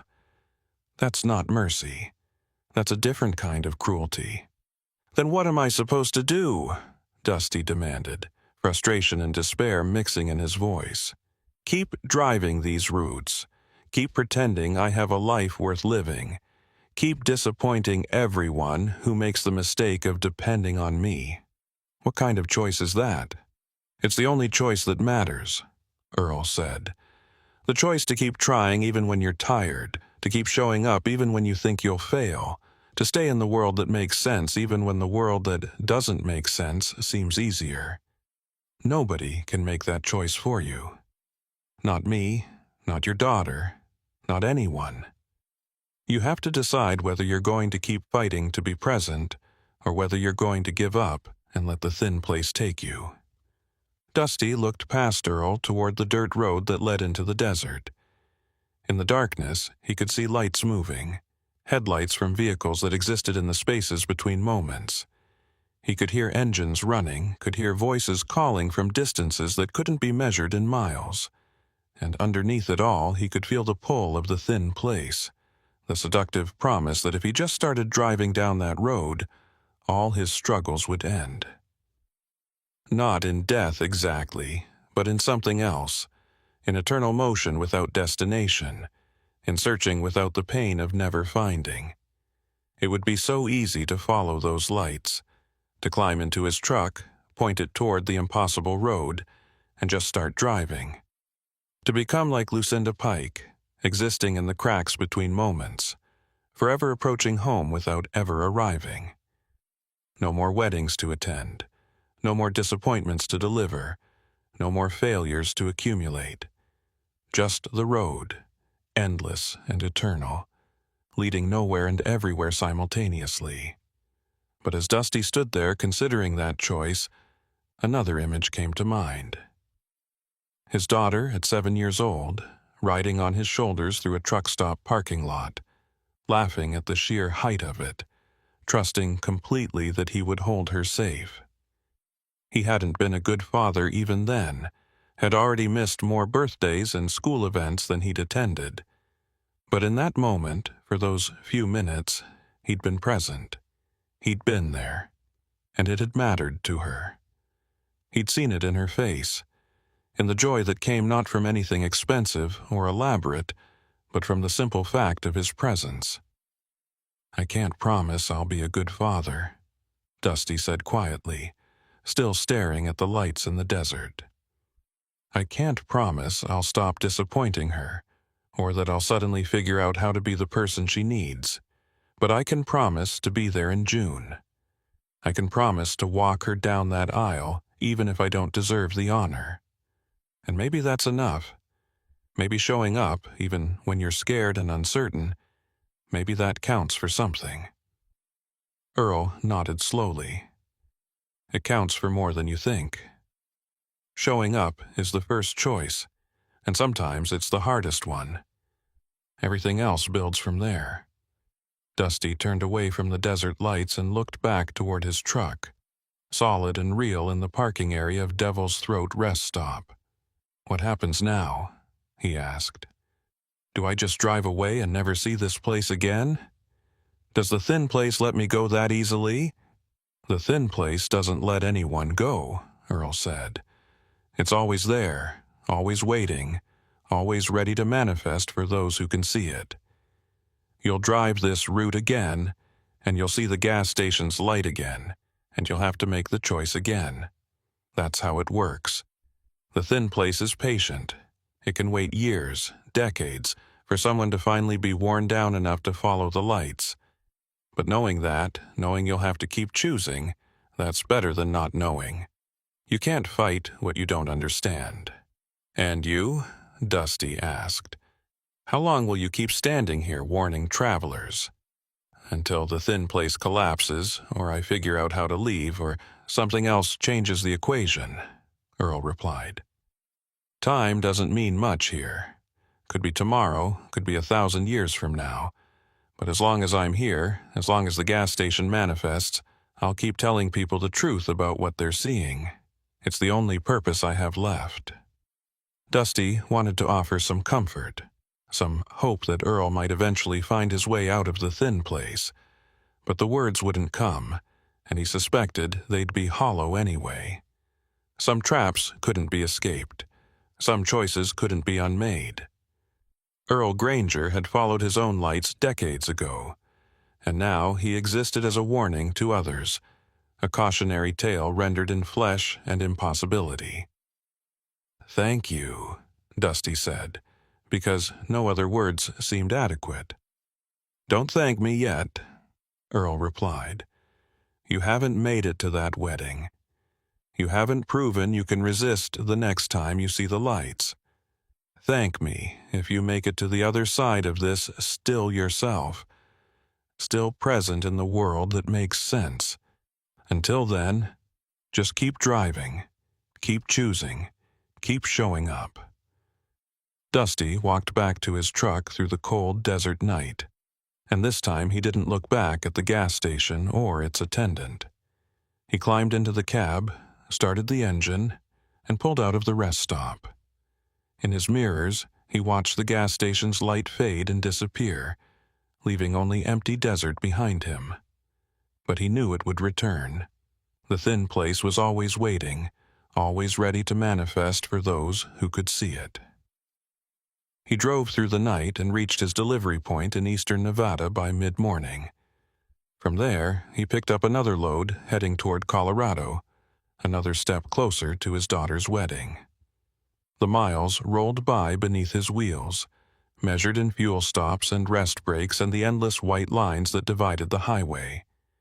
And with each mile, Dusty felt something shift inside him, a subtle reorientation toward presence rather than absence, toward showing up rather than running away. The wedding happened on a June afternoon, bright with sunshine and possibility. Dusty stood in a small church in Fort Collins, wearing a suit he'd bought specifically for the occasion, and watched his daughter approach in her white dress. She was radiant, beautiful, more grown up than he could quite comprehend. When she reached him and took his arm, She looked up at him with eyes that held all the complicated mixture of love and disappointment and hope that defined their relationship. "You're here," she whispered, and her voice held surprise that cut him more deeply than any accusation could have. "I'm here," he confirmed, and meant it with every part of himself. They walked down the aisle together, father and daughter, two people trying to bridge decades of distance in a few brief steps. It wasn't redemption, wasn't a magical healing of all the wounds his absence had created, but it was presence. It was showing up, and as Earl had promised, it counted for something. After the ceremony, after the reception, after all the rituals of celebration had concluded, Dusty found a quiet moment alone in the church's parking lot. He stood beside his truck, looking up at the stars beginning to appear in the darkening sky, and thought about thin places and impossible choices and roads that led to nowhere. The pull was still there. The temptation to climb into his cab and start driving west toward Nevada, and the familiar emptiness of Highway 50. Part of him would always want to return to Devil's Throat, would always be searching for Earl Granger's gas station and the escape it offered. But he'd made his choice. Not a permanent choice, not a choice that would hold forever without effort or doubt. Just a choice to be present today, in this moment, and to try to make the same choice tomorrow. To keep showing up, keep choosing connection over isolation, keep staying in the world that made sense even when the world that didn't make sense seemed easier.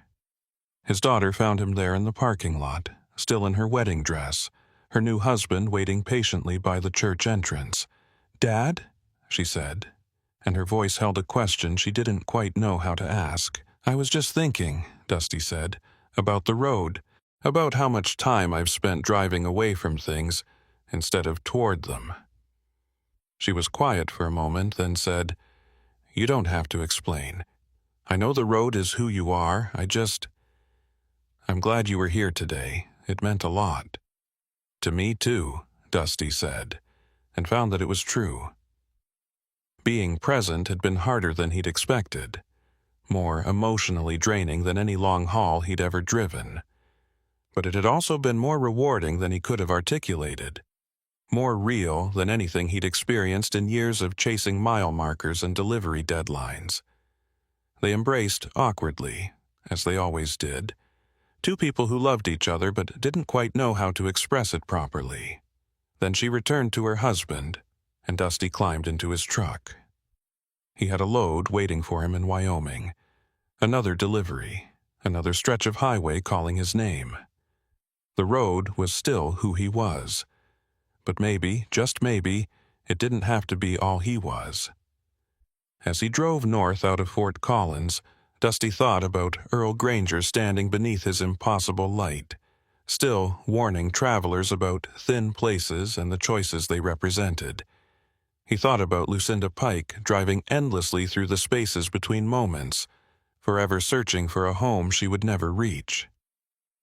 And he thought about himself, aging trucker trying to navigate the space between the life he'd lived and the life he wished he'd lived, between presence and absence, between the road that made sense and the road that led to nowhere.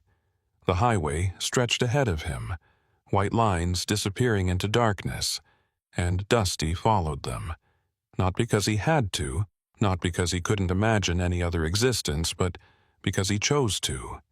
And that choice, as small and temporary as it was, made all the difference. He would drive Highway 50 again, would see the gas station's light pulsing in the Nevada darkness, would hear the call of the thin place whispering promises about roads that never ended, and searches that never concluded. But he would keep driving past, keep choosing the harder path, keep showing up for the moments that mattered. Not perfectly, not without doubt or struggle, but he would keep trying, because in the end, that was all anyone could do. Keep trying, keep choosing, keep moving through the world that made sense, even when the world that didn't make sense seemed so much easier. The thin places would always be waiting, always ready to offer escape to those worn down by the weight of presence. But they weren't the only choice. They were just the easiest one, and sometimes the hardest choices were the ones most worth making. Years later, other truckers driving Highway 50 through central Nevada would occasionally report seeing strange lights in the desert, or an impossible gas station that appeared where no gas station should be, or a weathered attendant who warned them about thin places and eternal roads. Some would heed the warnings, some would follow the lights, and some would drive past, choosing presence over absence, choosing the struggle of the real world over the seduction of the spaces between. They never found Lucinda Pike's truck, never solved the mystery of her disappearance. Her sister kept the candle burning in the window until she died in 2023, still hoping that maybe someday her lost sister would find her way home. And on certain nights, when the desert got quiet and the air got cold, travelers along Highway 50 reported seeing headlights moving parallel to the highway through terrain where no road existed. A truck driving endlessly through the darkness, still searching, still hoping, still lost in the thin places where time didn't mean what it should, and home was always just ahead, but never quite reachable. Warren Dusty LeClaire kept driving until he was 63, when a minor heart attack convinced him it was finally time to retire. He bought a small house outside of Elko, Nevada, close enough to Highway 50 that he could see trucks passing in the distance, but far enough away that the road no longer defined his every waking moment. His daughter visited sometimes, bringing grandchildren he was learning to know. And on clear nights he would stand on his porch and look toward the empty desert, toward the place where Devil's Throat rest stop waited in the darkness, and he would remember Earl Granger and the choices that had defined his later years. The thin place was still out there, still calling, still offering escape to those who could hear its voice. But Dusty had made his choice, and he chose to keep making it every day. It wasn't easy. It was never easy. But it was real, and real was enough. The rest stop remained on the maps, a small crescent of pavement and concrete in the endless Nevada desert. And sometimes, late at night, when the moon was dark and the stars burned cold and distant, a gas station would appear just beyond the edge of the parking area, its light pulsing with the rhythm of something that might have been a heartbeat or might have been something else entirely. And beneath that light, a figure would stand in eternal vigil, waiting to warn the next lost traveler about the roads that led to nowhere and the choice between presence and absence that everyone had to make eventually. The desert kept its secrets. The thin places remained thin. And the highway rolled on into darkness, leading everywhere and nowhere, offering escape and imprisonment in equal measure to those who chose to follow where it led. Virgil Tatum had been hauling freight across the Midwest for 26 years, and in that time he'd developed an almost supernatural ability to read weather patterns, not through meteorological training or sophisticated instruments, but through the kind of bone-deep understanding that came from spending most of his adult life watching storms build and break across the flat expanse of America's heartland. So, when he left Topeka on the evening of September 3, 2018, with a load of industrial machinery bound for Kansas City, he knew within the first 30 miles that he was driving toward something worse than the Weather Service had predicted. The forecast had called for scattered thunderstorms, nothing unusual for early September in Kansas. But the sky ahead of him was developing the particular shade of greenish-gray that experienced truckers recognized as a warning sign, the color that preceded tornadic activity and the kind of storms that could flip an empty trailer or strip the paint off a truck's cab with hail the size of golf balls. Virgil had seen that color before, had learned to respect it, and under normal circumstances would have pulled off at the first available truck stop to wait out whatever was coming. But these weren't normal circumstances. The machinery he was hauling was needed for an emergency repair at a manufacturing plant that had already been offline for 3 days, costing the company tens of thousands of dollars for every hour of continued downtime. His dispatcher had been explicit about the delivery timeline, and Virgil's contract included penalty clauses that would cost him more than he could afford if he arrived late without a documented emergency. So he kept driving, kept pushing west on Interstate 70, and told himself that he could outrun the worst of the storm if he maintained his speed and didn't stop for anything but fuel. At 51 years old, Virgil should have known better. Should have recognized that no delivery was worth driving directly into a severe weather system, that no contract penalty was worth dying for. But he'd made a career out of threading the needle between caution and necessity, between the safe choice and the profitable one. It had worked for 26 years. He saw no reason why it shouldn't work tonight. The first drops of rain hit his windshield at 7:47 p.m., just as he passed the exit for Salina. Within minutes, the rain had intensified to a torrential downpour that reduced visibility to perhaps 50 feet, forcing Virgil to slow from his cruising speed of 65 to a crawl of 35. Lightning split the darkening sky with alarming frequency, each flash illuminating the flat Kansas landscape in stark white relief before plunging it back into premature darkness. Thunder followed seconds later, so loud that Virgil could feel it through the truck's frame, a physical presence that spoke of forces beyond human control. His CB radio crackled with chatter from other truckers, voices discussing the storm's intensity and debating whether to continue or seek shelter. Most were opting to stop, pulling into whatever facility they could find to wait out the worst of the weather.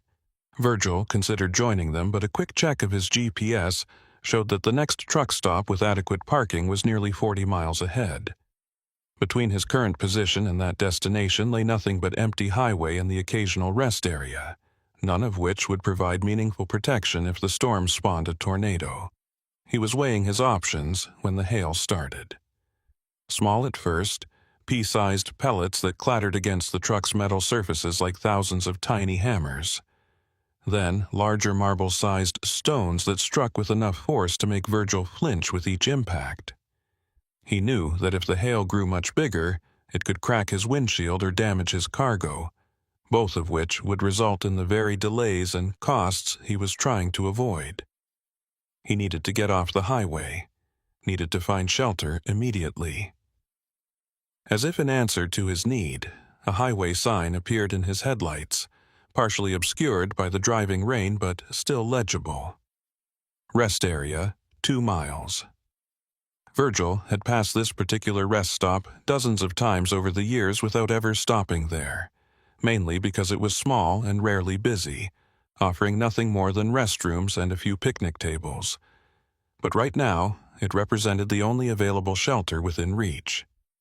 He signaled and moved into the right lane, preparing to exit.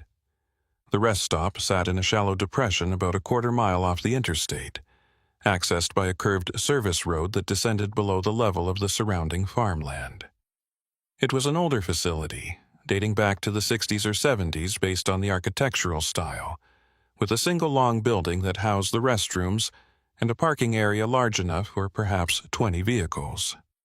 As Virgil's truck descended the access road, the intensity of the storm seemed to diminish slightly, as if the depression provided some natural protection from the worst of the wind and hail. The parking area was empty, which surprised him given the severity of the weather. He'd expected to find at least a few other travelers sheltering here, but not a single car or truck occupied the painted spaces.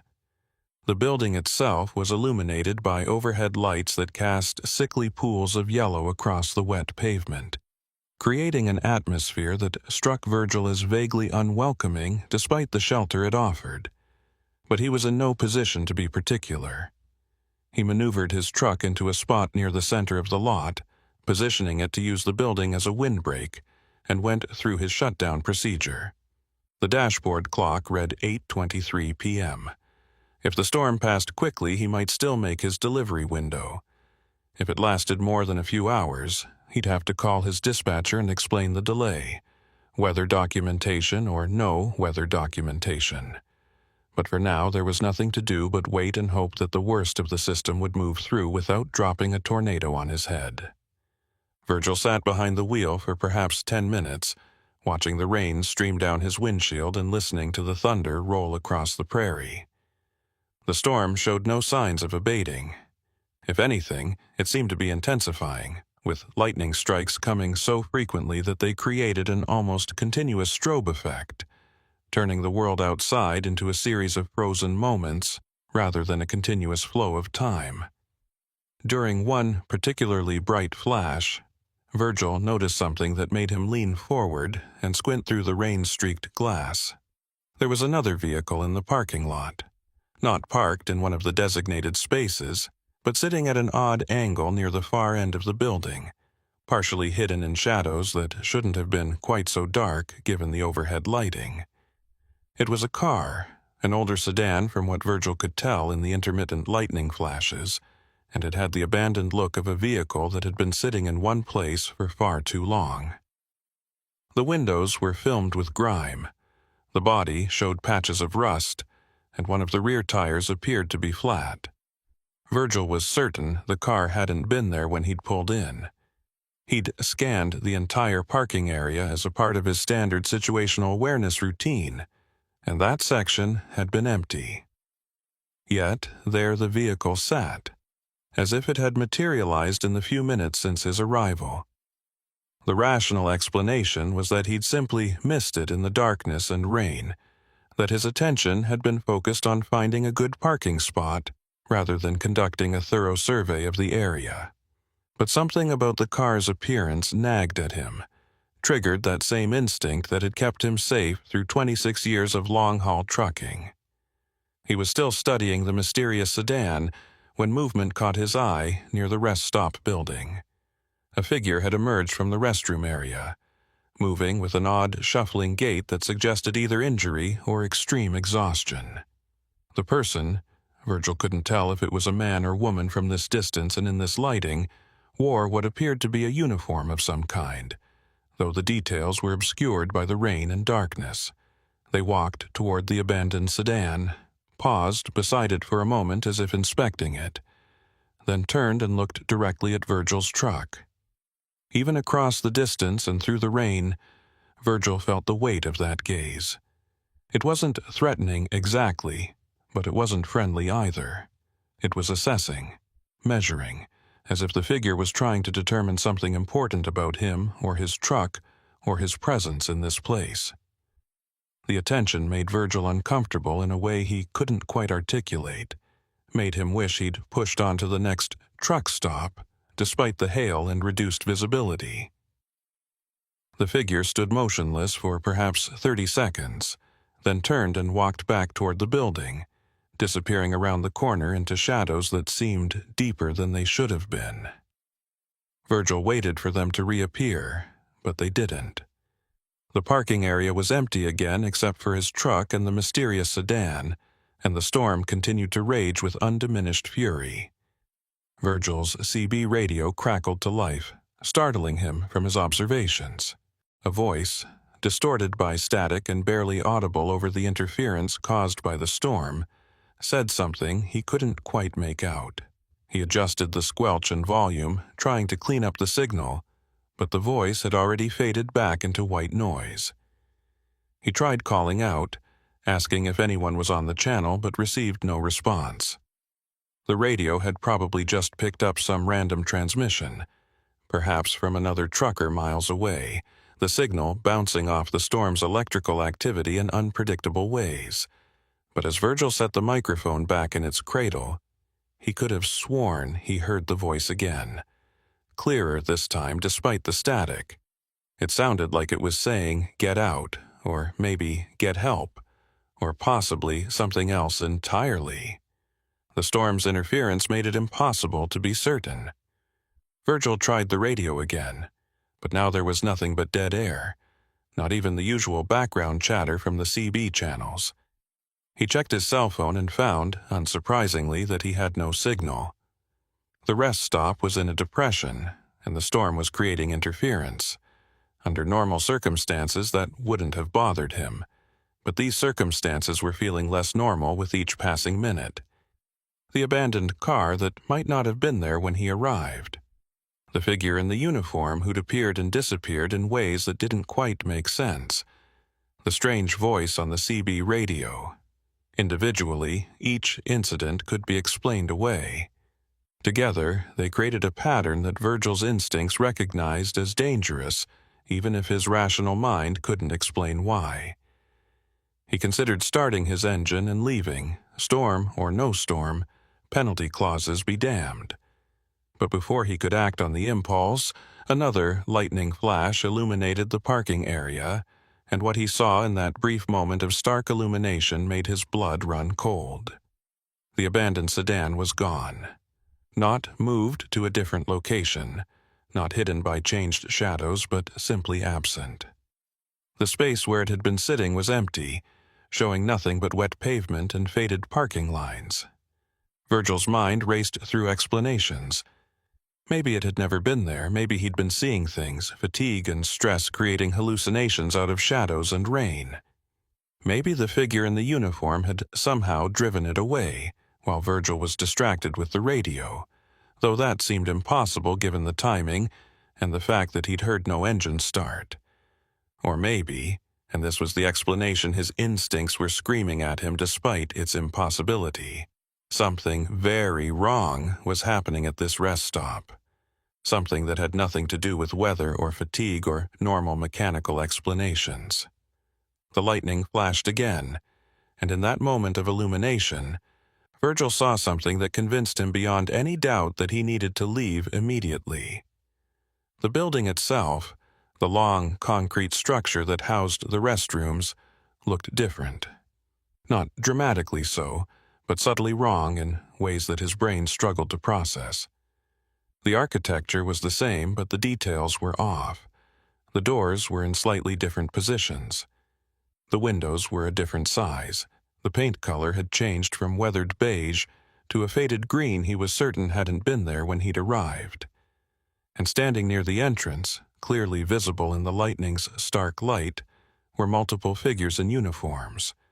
Not just the one he'd seen earlier, but 4 or 5 of them, all standing motionless in the rain, all facing toward his truck with that same assessing, measuring gaze. When the lightning faded and darkness returned, the figures remained visible as dark silhouettes against the building's lights, unmoving and inexplicable. Virgil's hand moved toward the ignition key, but before he could turn it, the storm intensified with shocking suddenness. Wind that had been strong became violent, buffeting his truck with enough force to rock it on its suspension. The rain changed from heavy downpour to near solid wall of water, reducing visibility to 0.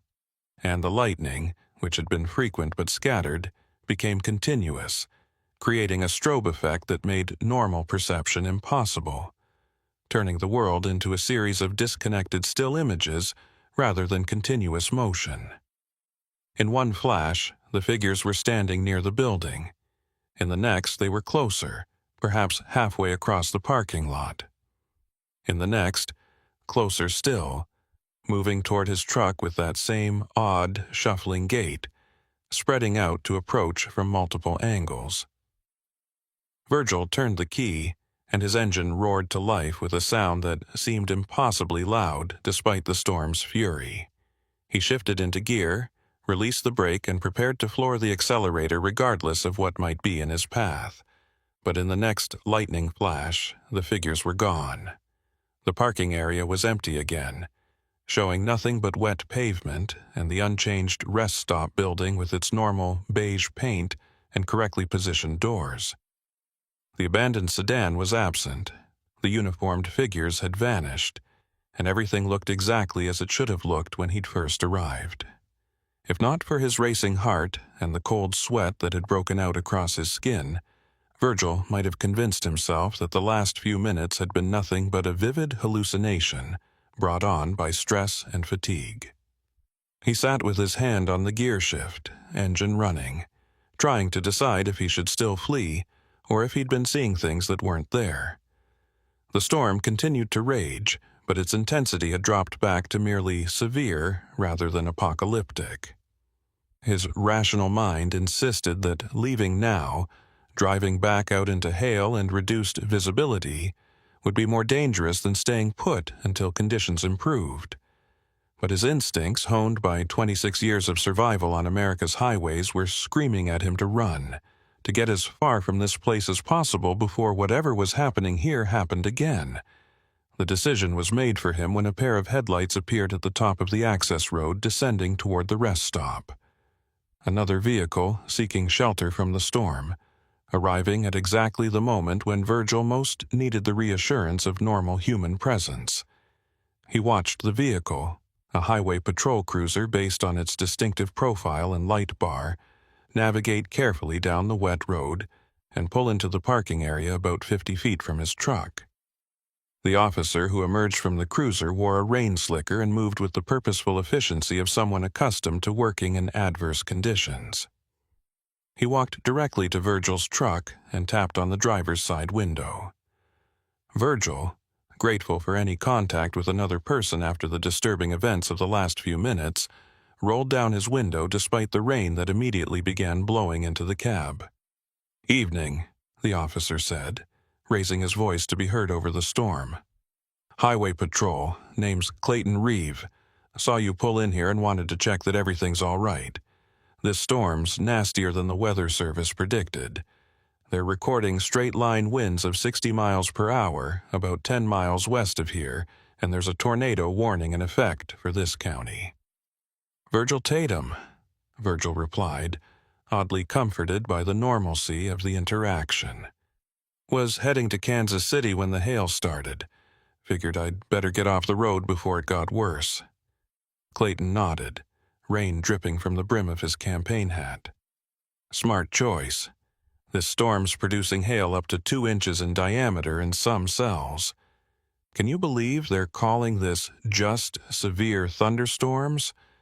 Feels more like the end of the world out here." He paused, seeming to notice something in Virgil's expression. "You all right? You look like you've seen something." Virgil hesitated, unsure how to explain what he'd witnessed without sounding insane. But something about Clayton's demeanor, a combination of professionalism and genuine concern, made him want to share what had happened. "Have there been any reports of strange activity at this rest stop?" he asked. "Abandoned vehicles, people acting unusual, anything like that?" Clayton's expression changed subtly, a flicker of something that might have been recognition or concern crossing his features before being replaced by professional neutrality. "Why do you ask?" "Just saw some things that didn't quite make sense. Probably nothing, just the storm playing tricks with the light in my tired eyes. But it made me uncomfortable." Clayton was quiet for a moment, rain drumming against his slicker, lightning continuing to paint the sky in shades of white and purple. When he spoke again, his voice had taken on a different quality, less official and more personal.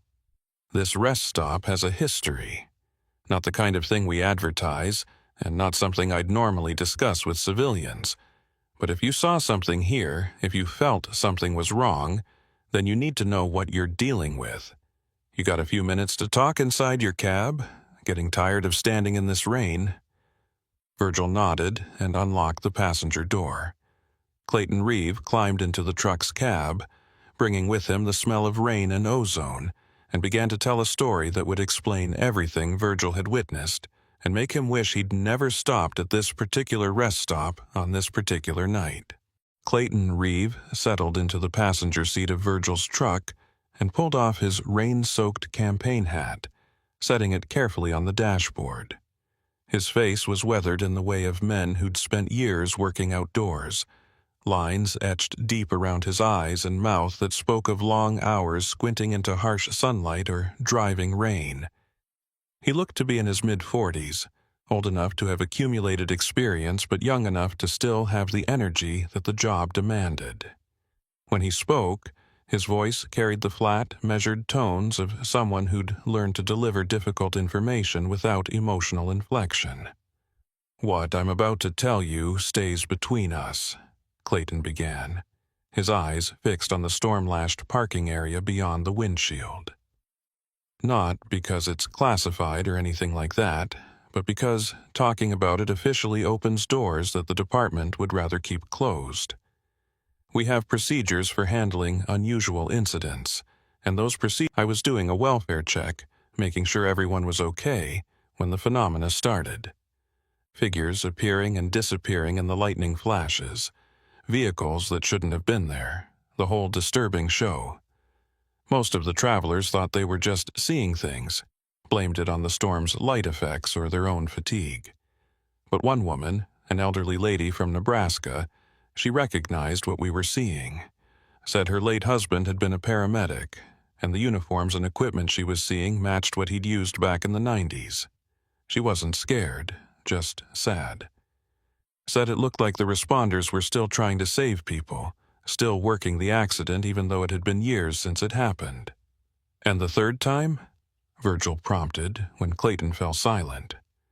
"The third time was personal," Clayton said, his voice tight with emotion he was clearly trying to suppress.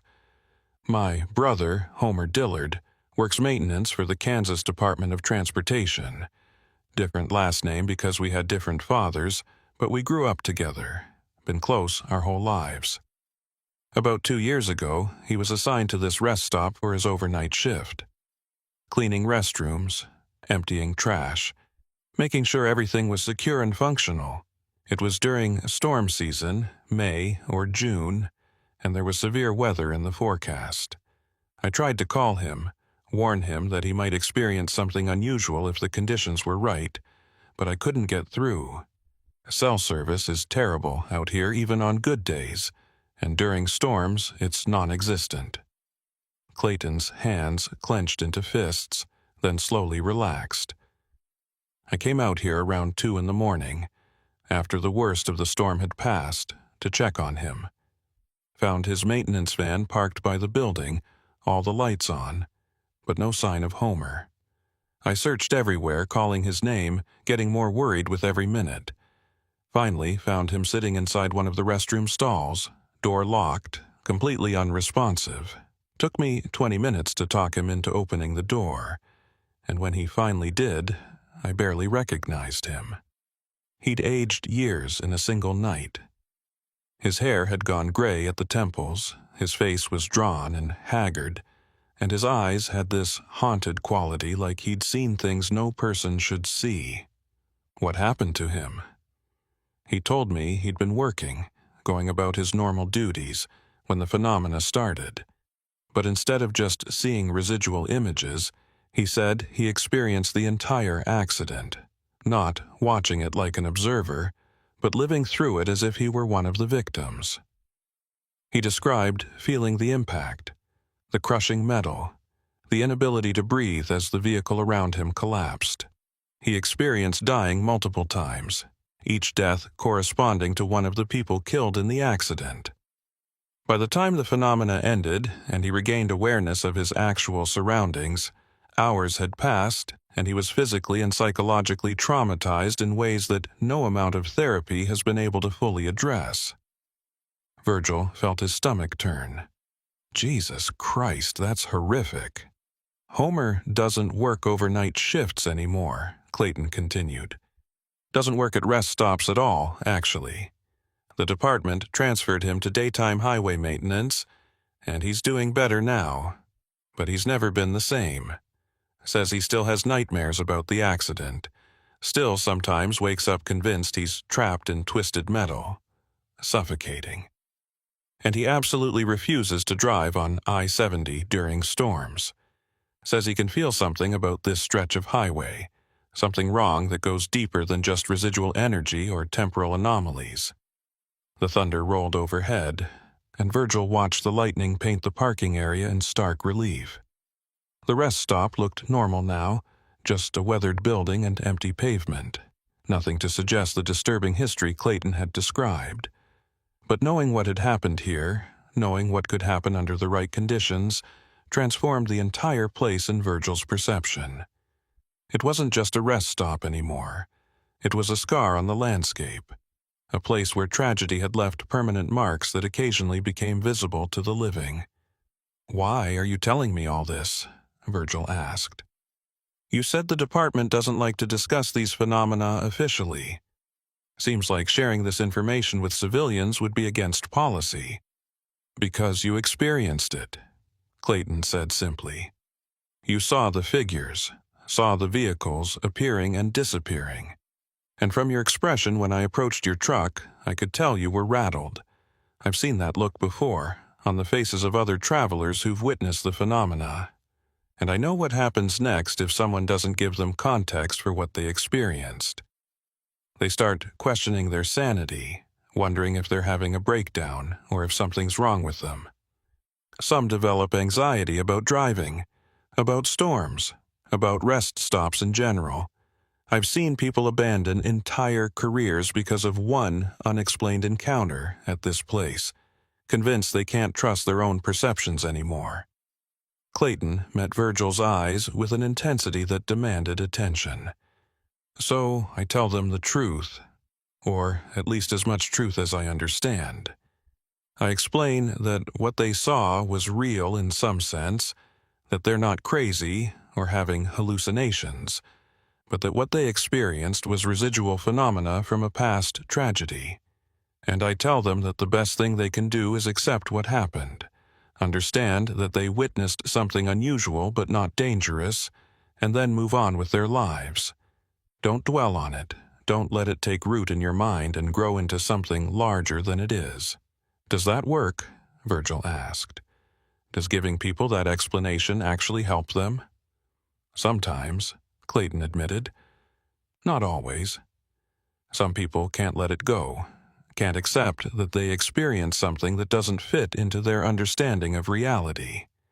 Those folks usually end up like my brother, traumatized in ways that therapy and medication can't fully address.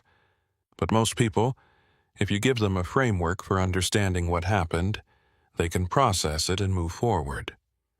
They might avoid this particular rest stop in the future, might be a little more cautious during severe weather, but they don't let it destroy their ability to function."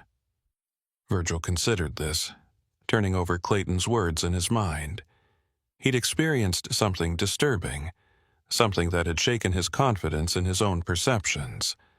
But now that he had an explanation, however strange and supernatural it might be, the experience seemed less threatening. It was still unsettling, still pushed against the boundaries of what he believed possible, but it no longer felt like evidence that he was losing his mind or experiencing some kind of psychological breakdown. "I appreciate you sharing this," Virgil said.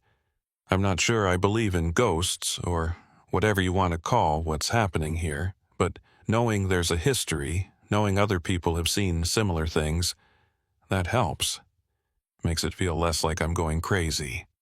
"You're not going crazy," Clayton assured him. "You're just a guy who stopped at the wrong rest stop during the wrong weather. Bad luck, nothing more.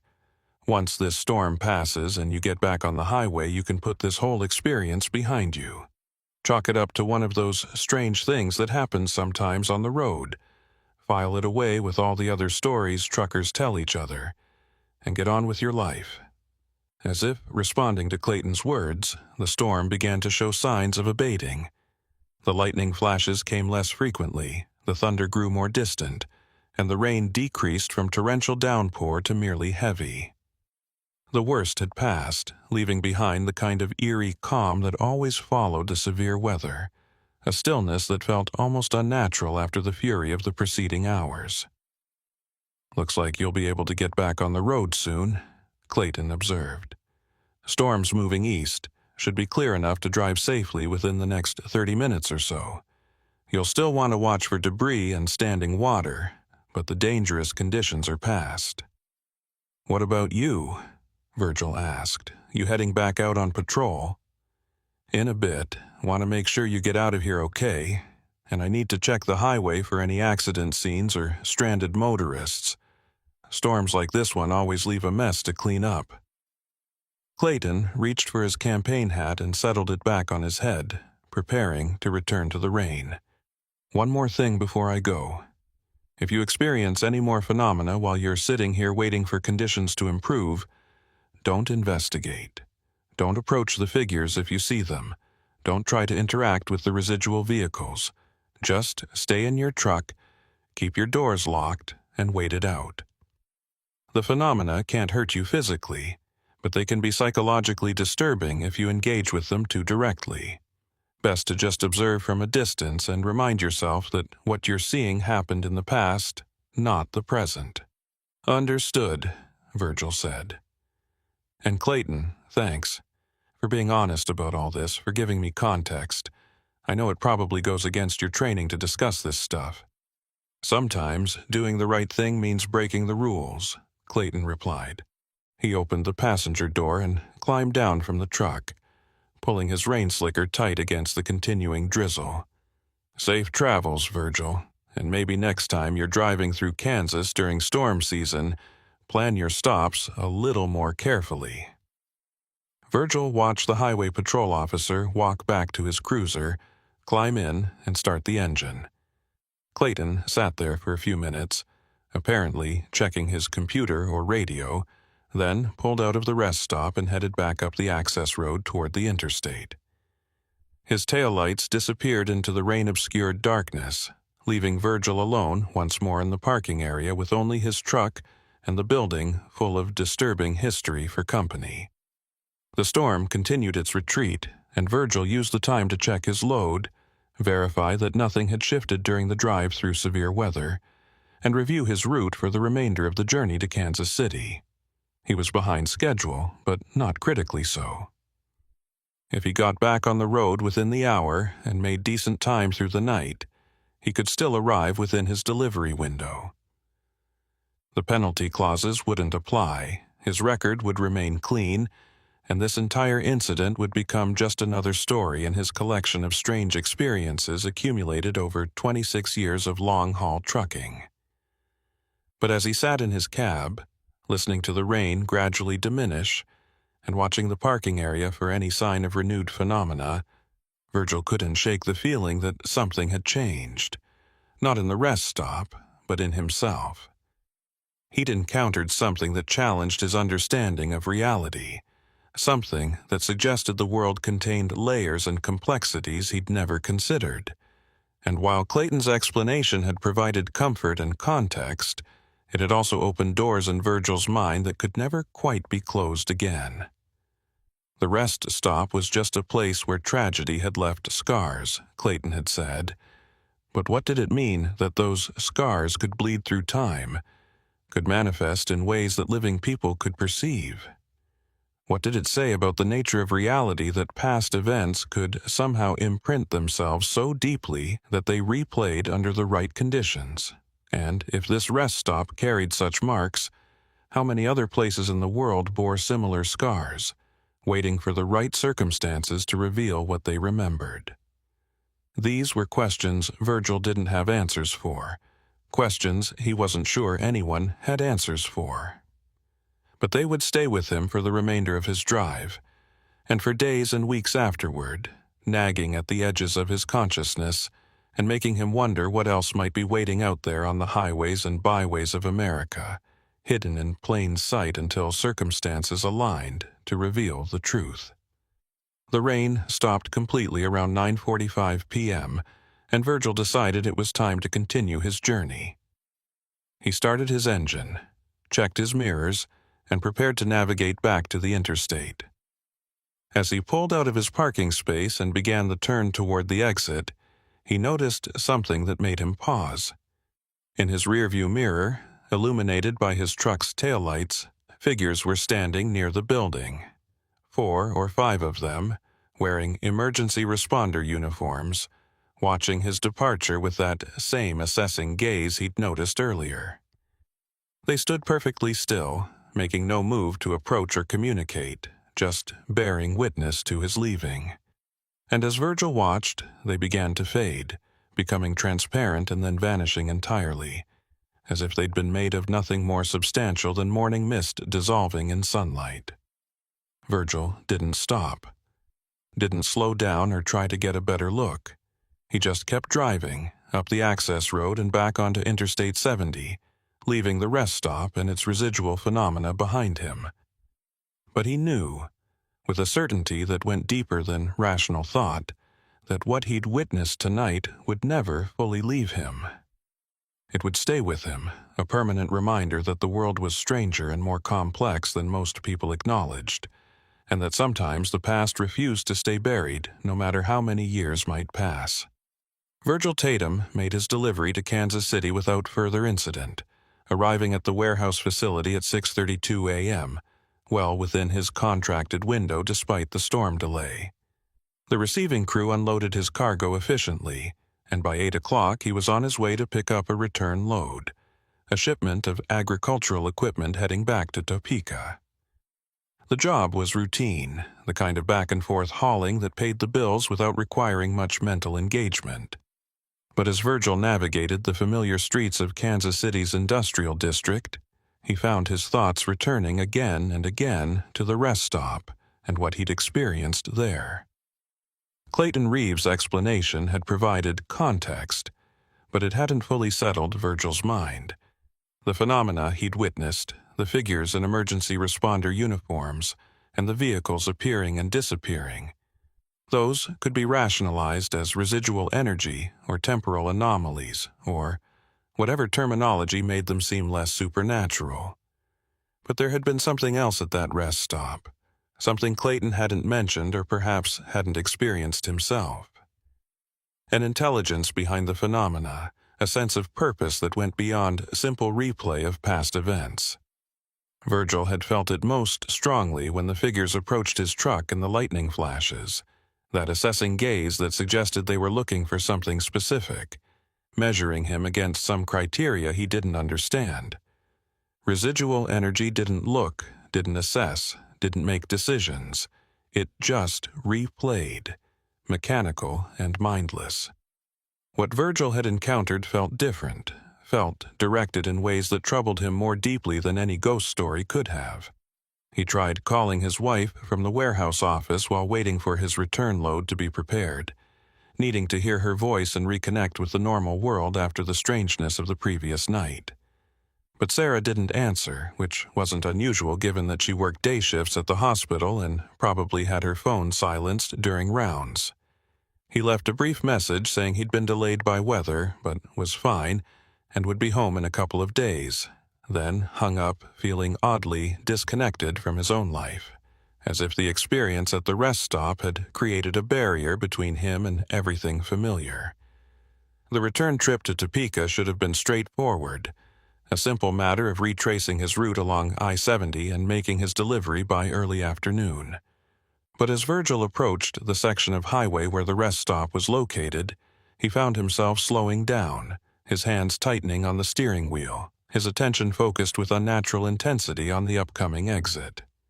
It was broad daylight, no storm in sight, just clear September sky and the flat Kansas prairie stretching away to distant horizons. There was no reason to feel anxious, no reason to experience the cold dread that was settling into his stomach as he drew closer to that particular stretch of road. He told himself he would drive past without stopping, without even looking at the rest stop entrance. There was no need to revisit the place, no reason to put himself through another encounter with whatever was waiting there. But as the exit sign appeared, advertising the rest area 2 miles ahead, Virgil found his turn signal activating seemingly of its own accord, his hands guiding the truck toward the off-ramp before his conscious mind had fully decided what he was doing. The access road looked entirely different in daylight.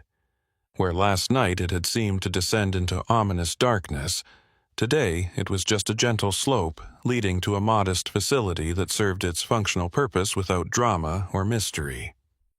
The parking area held 3 passenger vehicles and a small moving truck, normal travelers making normal stops during normal daylight hours. The building itself, painted in faded beige that Virgil definitely remembered from the previous night, showed its age in cracked concrete and weathered surfaces, but nothing about it suggested the disturbing phenomena he'd witnessed. Virgil pulled into a parking space and sat behind the wheel, engine idling, trying to understand what had compelled him to return. He wasn't one for morbid curiosity, didn't have any particular interest in the paranormal or supernatural. His life had been defined by practical concerns and concrete realities, loads to haul, schedules to meet, miles to cover. The metaphysical questions that kept some people awake at night had never much interested him. So why was he here, voluntarily returning to a place that had frightened him and challenged his understanding of reality? The answer came to him slowly, reluctantly, rising from depths of his mind that he usually kept carefully suppressed. He was here because something at the rest stop had recognized him, had looked at him with that assessing gaze and seen something that marked him as significant or necessary or relevant in ways he couldn't comprehend. The phenomena hadn't been random, they'd been purposeful. And Virgil needed to understand that purpose, needed to know why he'd been singled out for attention.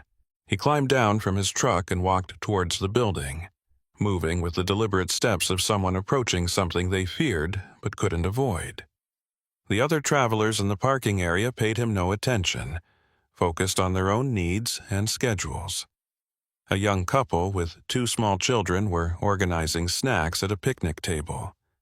An elderly man was walking a small dog on a leash, an entirely normal scene that bore no resemblance to the nightmare theater he'd experienced 12 hours earlier.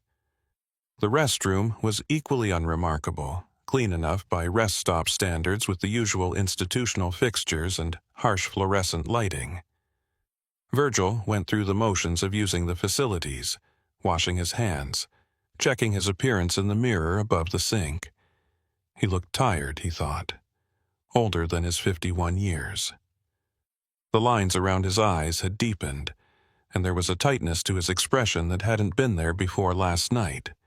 Stress, probably, or the beginning of whatever psychological impact Clayton had warned him about.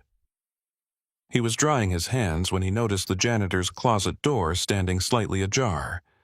Through the gap, he could see cleaning supplies and equipment. Nothing unusual or noteworthy. But something about that open door drew his attention, held it with an insistence that felt external rather than internal. He found himself walking toward the closet, his rational mind protesting even as his feet carried him forward, and pushing the door fully open. The closet was larger than he'd expected, extending back perhaps 8 feet and containing industrial shelving units loaded with supplies. But what arrested Virgil's attention was the back wall, or rather what was written on it. Names. Dozens of names, maybe hundreds, covering every available surface in a variety of handwriting styles and implemented materials. Some had been written in permanent marker, others scratched or carved into the concrete, still others applied with what looked like paint or even blood. Virgil stepped into the closet, his heart rate accelerating as he examined the names more closely. Next to each one was a date, and many included additional information. Truck driver, died at mile marker 247. Paramedic, died responding to I-70 accident. Passenger, vehicle 4. The dates ranged from the early 1970s all the way up to the present, creating a chronological record of tragedies that had occurred on this stretch of highway over the course of nearly 5 decades. At the center of the wall, occupying the most prominent position, were 13 names circled together and marked with a single date, September 14, 2001. These were the victims of the accident Clayton had described, the tragedy that had initiated the rest stop's phenomena. Virgil read each name carefully, memorizing them, feeling the weight of their loss in a way that went beyond abstract sympathy. These were real people who'd died real deaths, and for reasons he couldn't explain, he felt responsible for bearing witness to their memory. "You can see it, too." The voice came from directly behind him, and Virgil spun around so quickly he almost lost his balance. A man stood in the closet doorway, blocking the exit. He was perhaps 40 years old, wearing jeans and a button-down shirt that suggested he was a traveler rather than facility staff. His expression was neutral, neither friendly nor threatening, but his eyes held a quality Virgil recognized from the previous night: the assessing gaze, the look of someone measuring and evaluating. "See what?" Virgil asked, his voice steadier than he felt. "The names.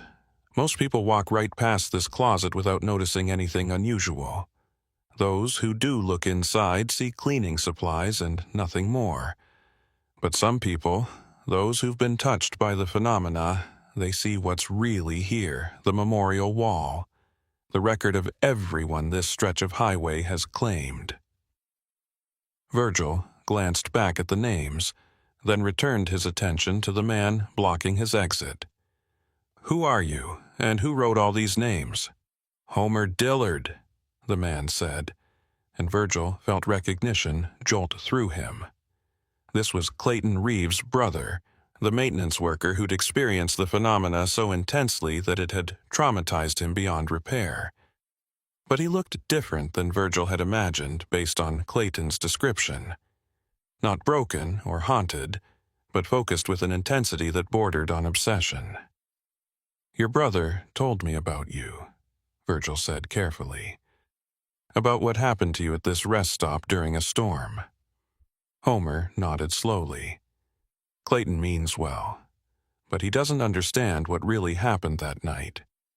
He thinks I experienced some kind of psychological trauma, that I lived through the accident victims' deaths through some supernatural empathy. But it was more than that. They showed me everything. The entire history of this place, all the deaths and near-deaths and moments of terror that have soaked into the ground here. And they showed me why. Why what? Why this place exists the way it does. Why the phenomena manifest. Why certain people can see them and others can't." Homer stepped further into the closet, forcing Virgil to back up until he was pressed against the wall of names. "This rest stop sits on what my people, my mother's people, would call a thin place, a spot where the boundary between the living world and the world of the dead gets permeable. Native Americans knew about it long before highways were built. They avoided it, told stories about it, recognized it as sacred and dangerous in equal measure. Then why build a rest stop here? Because white folks don't believe in thin places," Homer said with a bitter smile.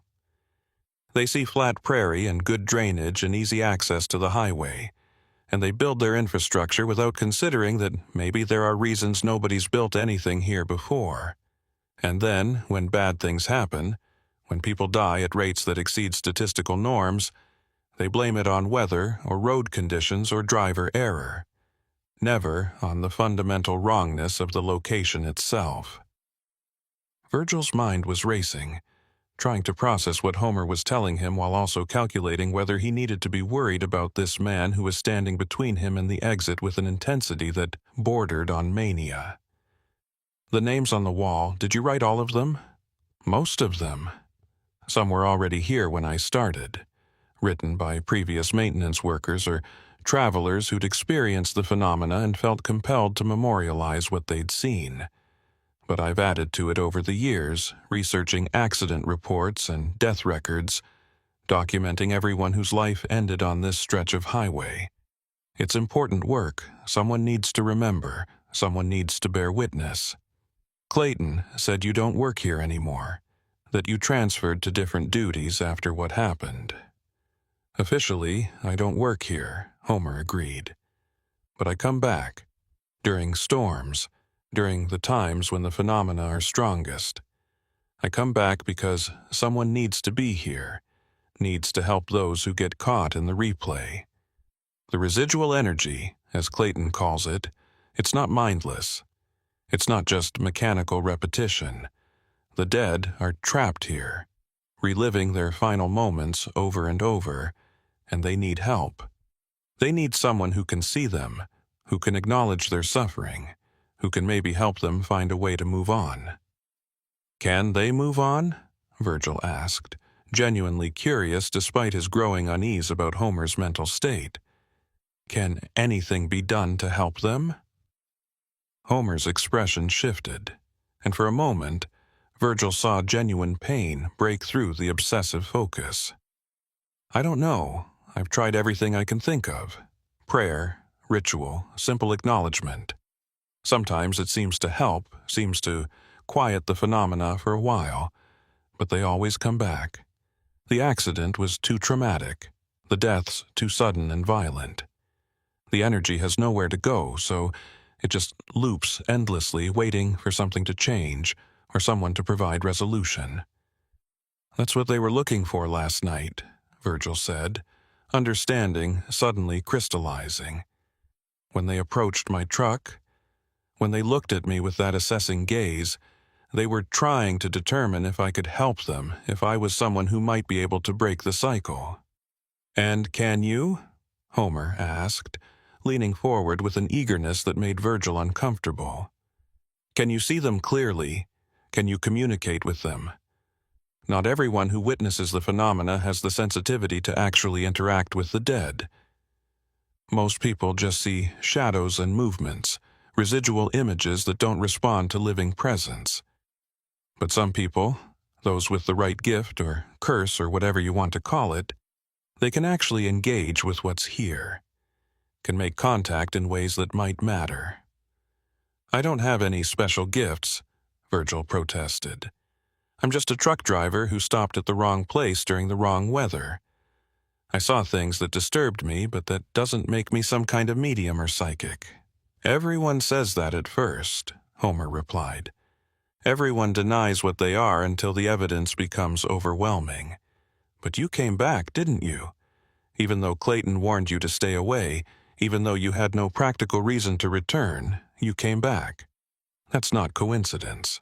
That's the thin place calling to you, recognizing that you might be able to do what others couldn't.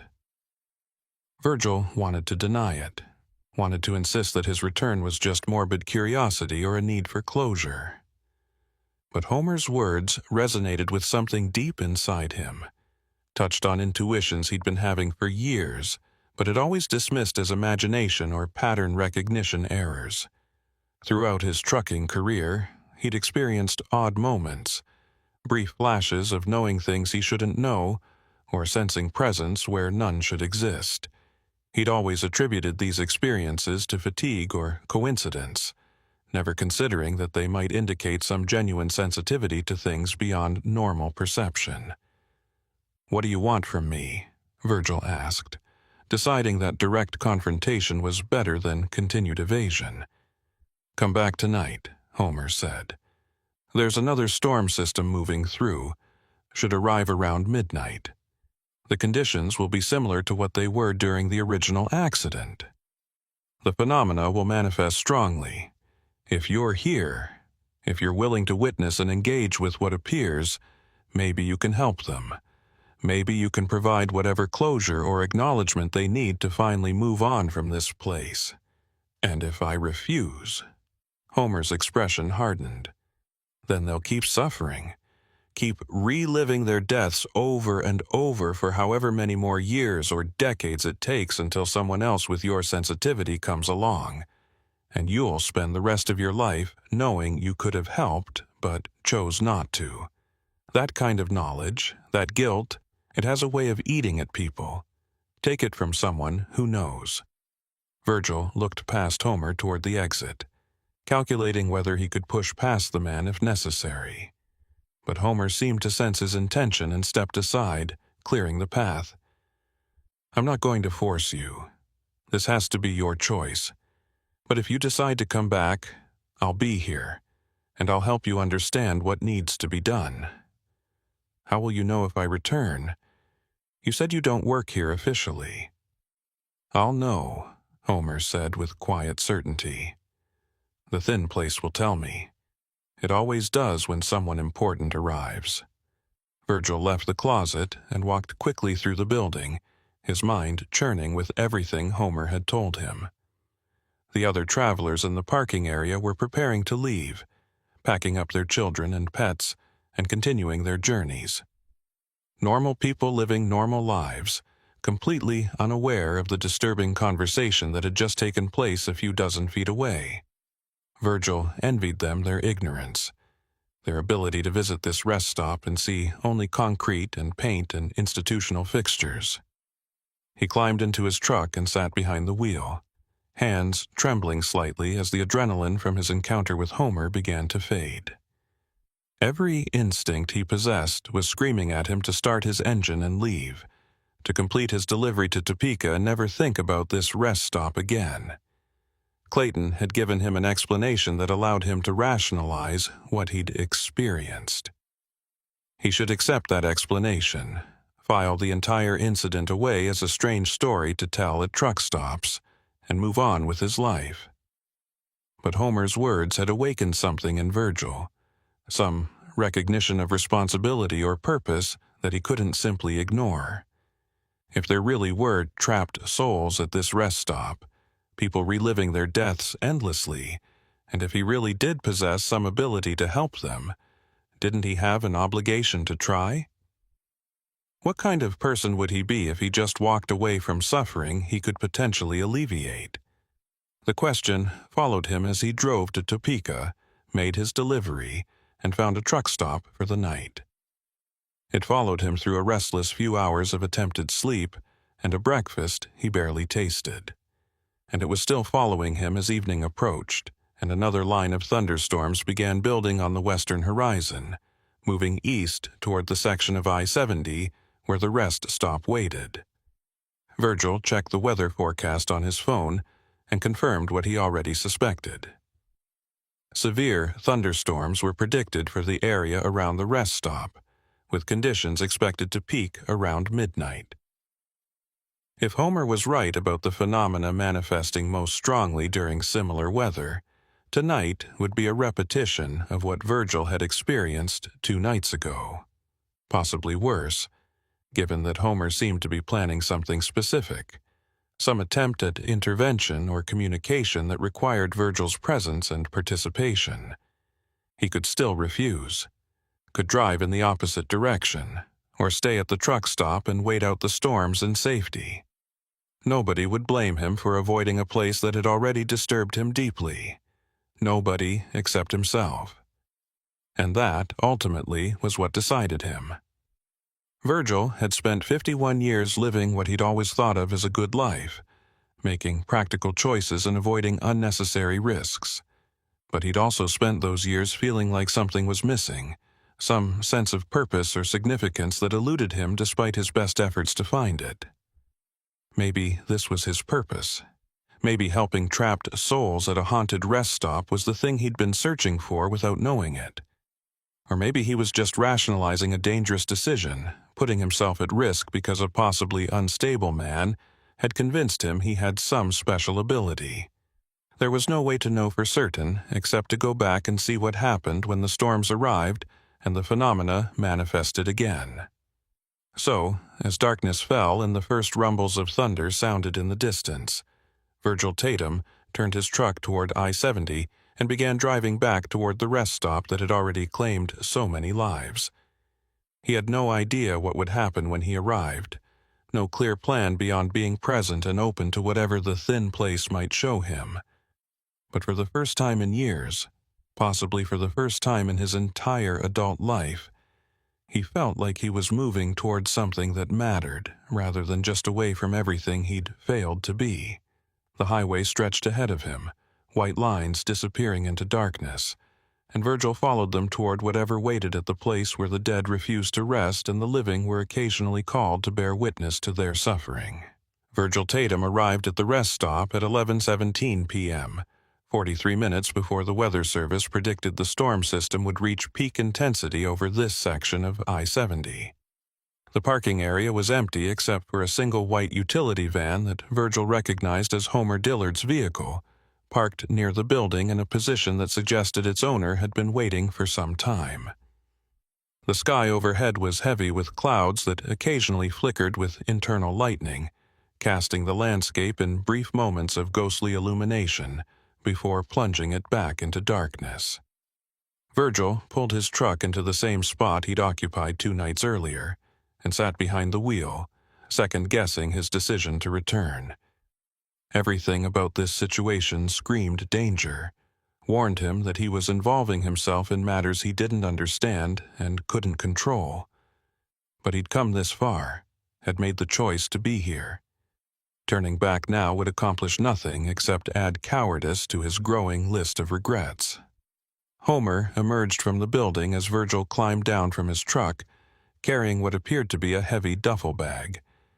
In the sodium vapor light from the overhead fixtures, the maintenance worker looked both older and younger than he had during their daylight encounter, his face haggard with exhaustion, but his eyes bright with an enthusiasm that bordered on fanaticism. "You came," Homer said, and his voice carried relief mixed with vindication. "I wasn't certain you would." Most people, when confronted with this kind of responsibility, they find reasons to refuse it. "I'm not convinced I should be here," Virgil admitted. "But I couldn't stay away. Something about this place, about what you said, it won't let go of me." "That's the thin place recognizing you," Homer said. "Calling to you because you're one of the few who can hear it. Come inside. I need to show you some things before the storm arrives, need to prepare you for what's going to happen." Virgil followed Homer into the building, through the restroom area and into the janitor's closet where they'd spoken earlier.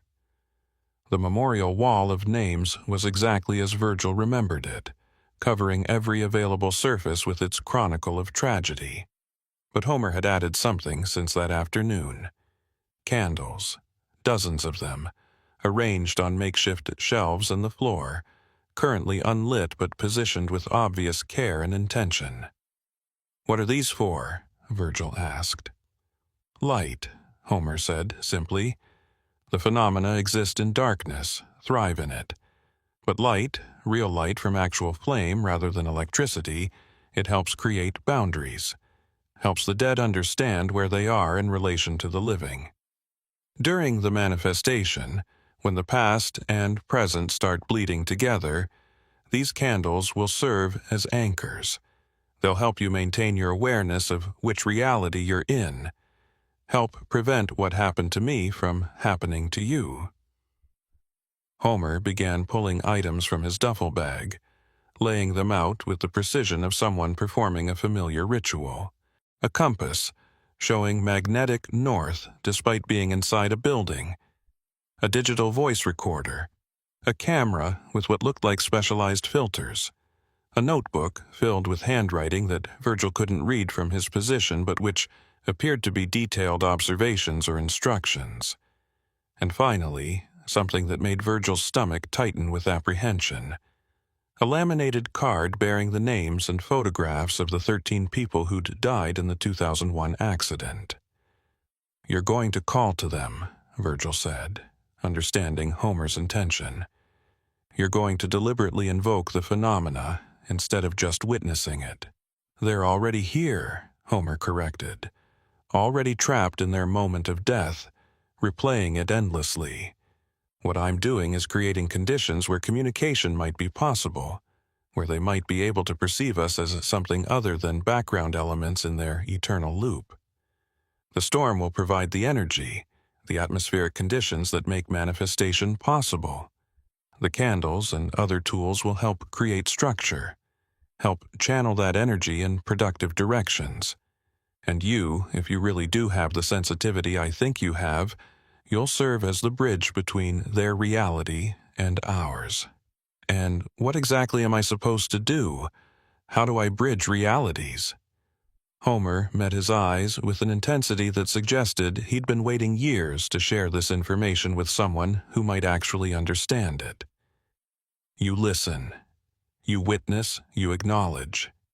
The dead who are trapped here, they're frozen in their final moments, unable to move forward because their deaths were so sudden and traumatic that they never processed what happened to them.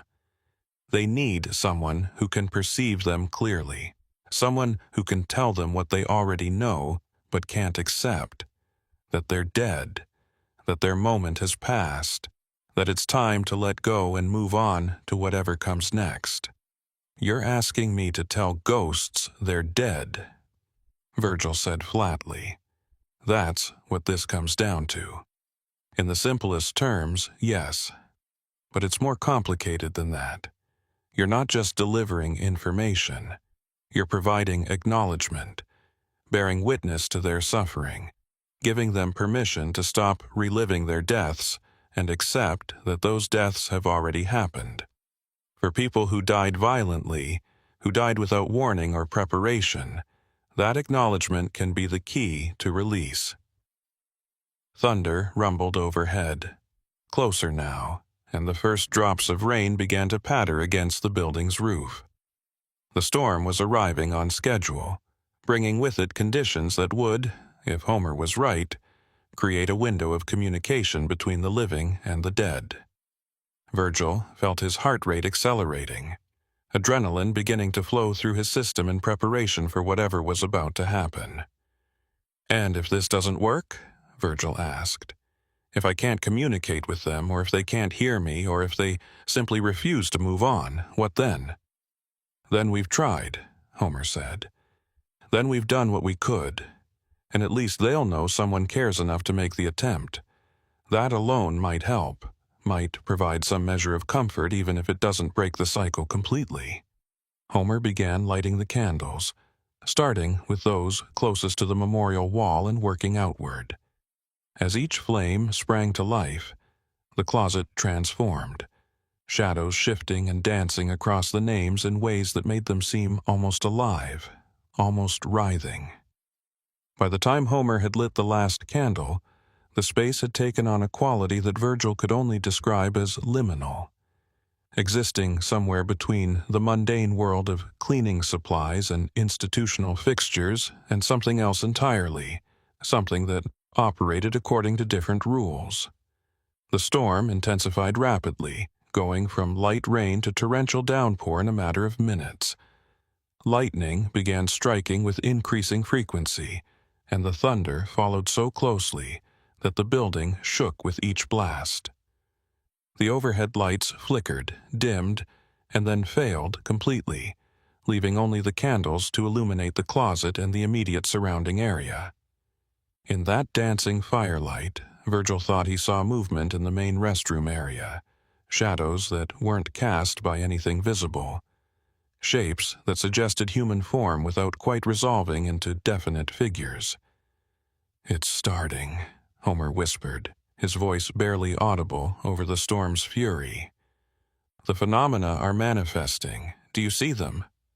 Virgil did see them, though see wasn't quite the right word for the experience. He perceived them, sensed their presence through a faculty that went beyond normal vision. There were people in the restroom, multiple people, moving with that same odd, shuffling gait he'd observed during his first visit. But these weren't the emergency responders in uniforms. These were civilians, ordinary travelers wearing the kind of clothing that had been fashionable in the early 2000s. They moved with jerky, discontinuous motion, appearing in one position and then suddenly in another without seeming to cross the intervening space. "They're the victims," Homer said, following Virgil's gaze. "The 13 who died in the accident. They're reliving the moments before impact, going through their normal routines without knowing what's about to happen to them. Watch. In a moment, they'll react to something, some warning sign or realization. That's when the awareness hits them, when they understand they're in danger." As Homer predicted, the figures suddenly changed their behavior. Their movements became frantic, purposeful, suggesting people reacting to emergency.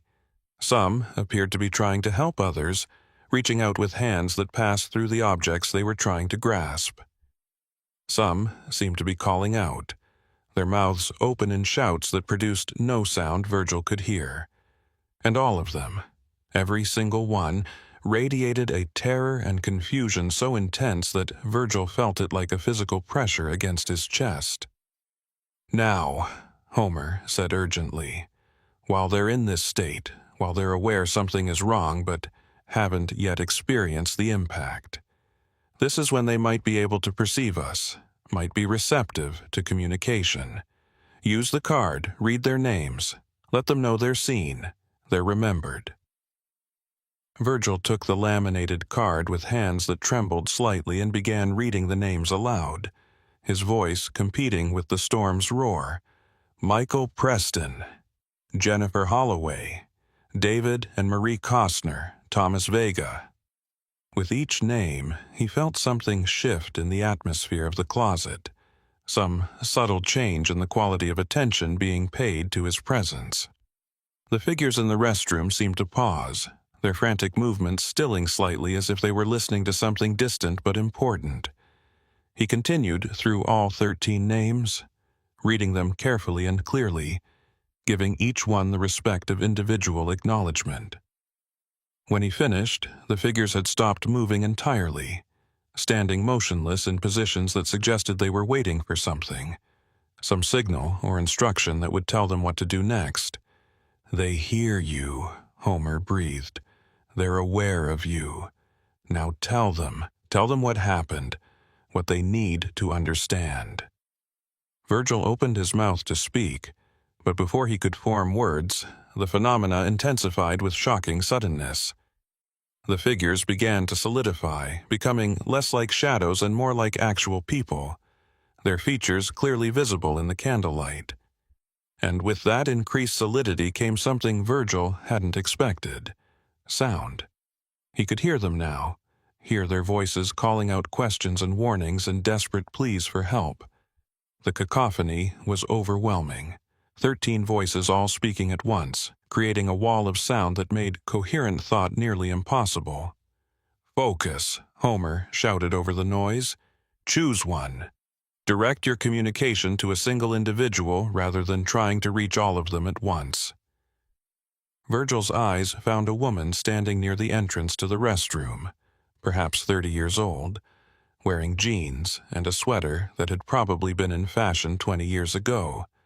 Her expression was one of absolute confusion, and she was looking directly at Virgil with eyes that held questions she couldn't articulate. He focused on her, blocking out the other voices, and spoke as clearly and calmly as he could manage. "Jennifer Holloway, can you hear me?" The woman's expression changed, focusing on him with sudden, sharp attention. "Yes," she said, and her voice carried across the distance with impossible clarity. "Yes, I can hear you. What's happening? There was an accident, and then I don't understand where I am, or how long I've been here, or why I can't find my husband." "You were in a vehicle collision," Virgil said, choosing his words carefully. "On Interstate 70 in Kansas, there was a storm, and a truck lost control, and multiple vehicles were involved. You were injured in the accident." "Injured," Jennifer repeated, and her hand moved to her chest in a gesture that suggested she was checking for wounds she couldn't feel. "But I don't remember being taken to a hospital. I don't remember anything after the impact, just being here, in this place, trying to figure out what happened. And the others, they keep telling me we need to help the injured, need to get assistance, but I can't make the phone work and nobody seems to hear me when I call for help." Virgil glanced at Homer, silently asking for guidance on how to proceed. The maintenance worker nodded encouragement, his expression suggesting that Virgil was doing exactly what needed to be done. Taking a breath, Virgil continued. "Jennifer, I need you to understand something important. The accident you were in, it happened a long time ago, 17 years ago. The date today is September 5th, 2018. "That's not possible," Jennifer said, but her voice carried uncertainty rather than conviction. "It's September 14th, 2001. I was driving home from visiting my sister in Denver. I'm supposed to be at work tomorrow. I can't have lost 17 years. "You didn't lose them," Virgil said gently. "The accident, the injuries you sustained, they were fatal. You died that night, Jennifer. You and 12 others. I'm sorry, but that's the truth you need to accept." Jennifer's form flickered, becoming less solid, as if Virgil's words had destabilized whatever energy allowed her to manifest. "Dead," she repeated, testing the word. But I'm here. I can think, can speak, can perceive. How can I be dead if I'm still aware? You're trapped, Homer interjected, stepping forward to stand beside Virgil.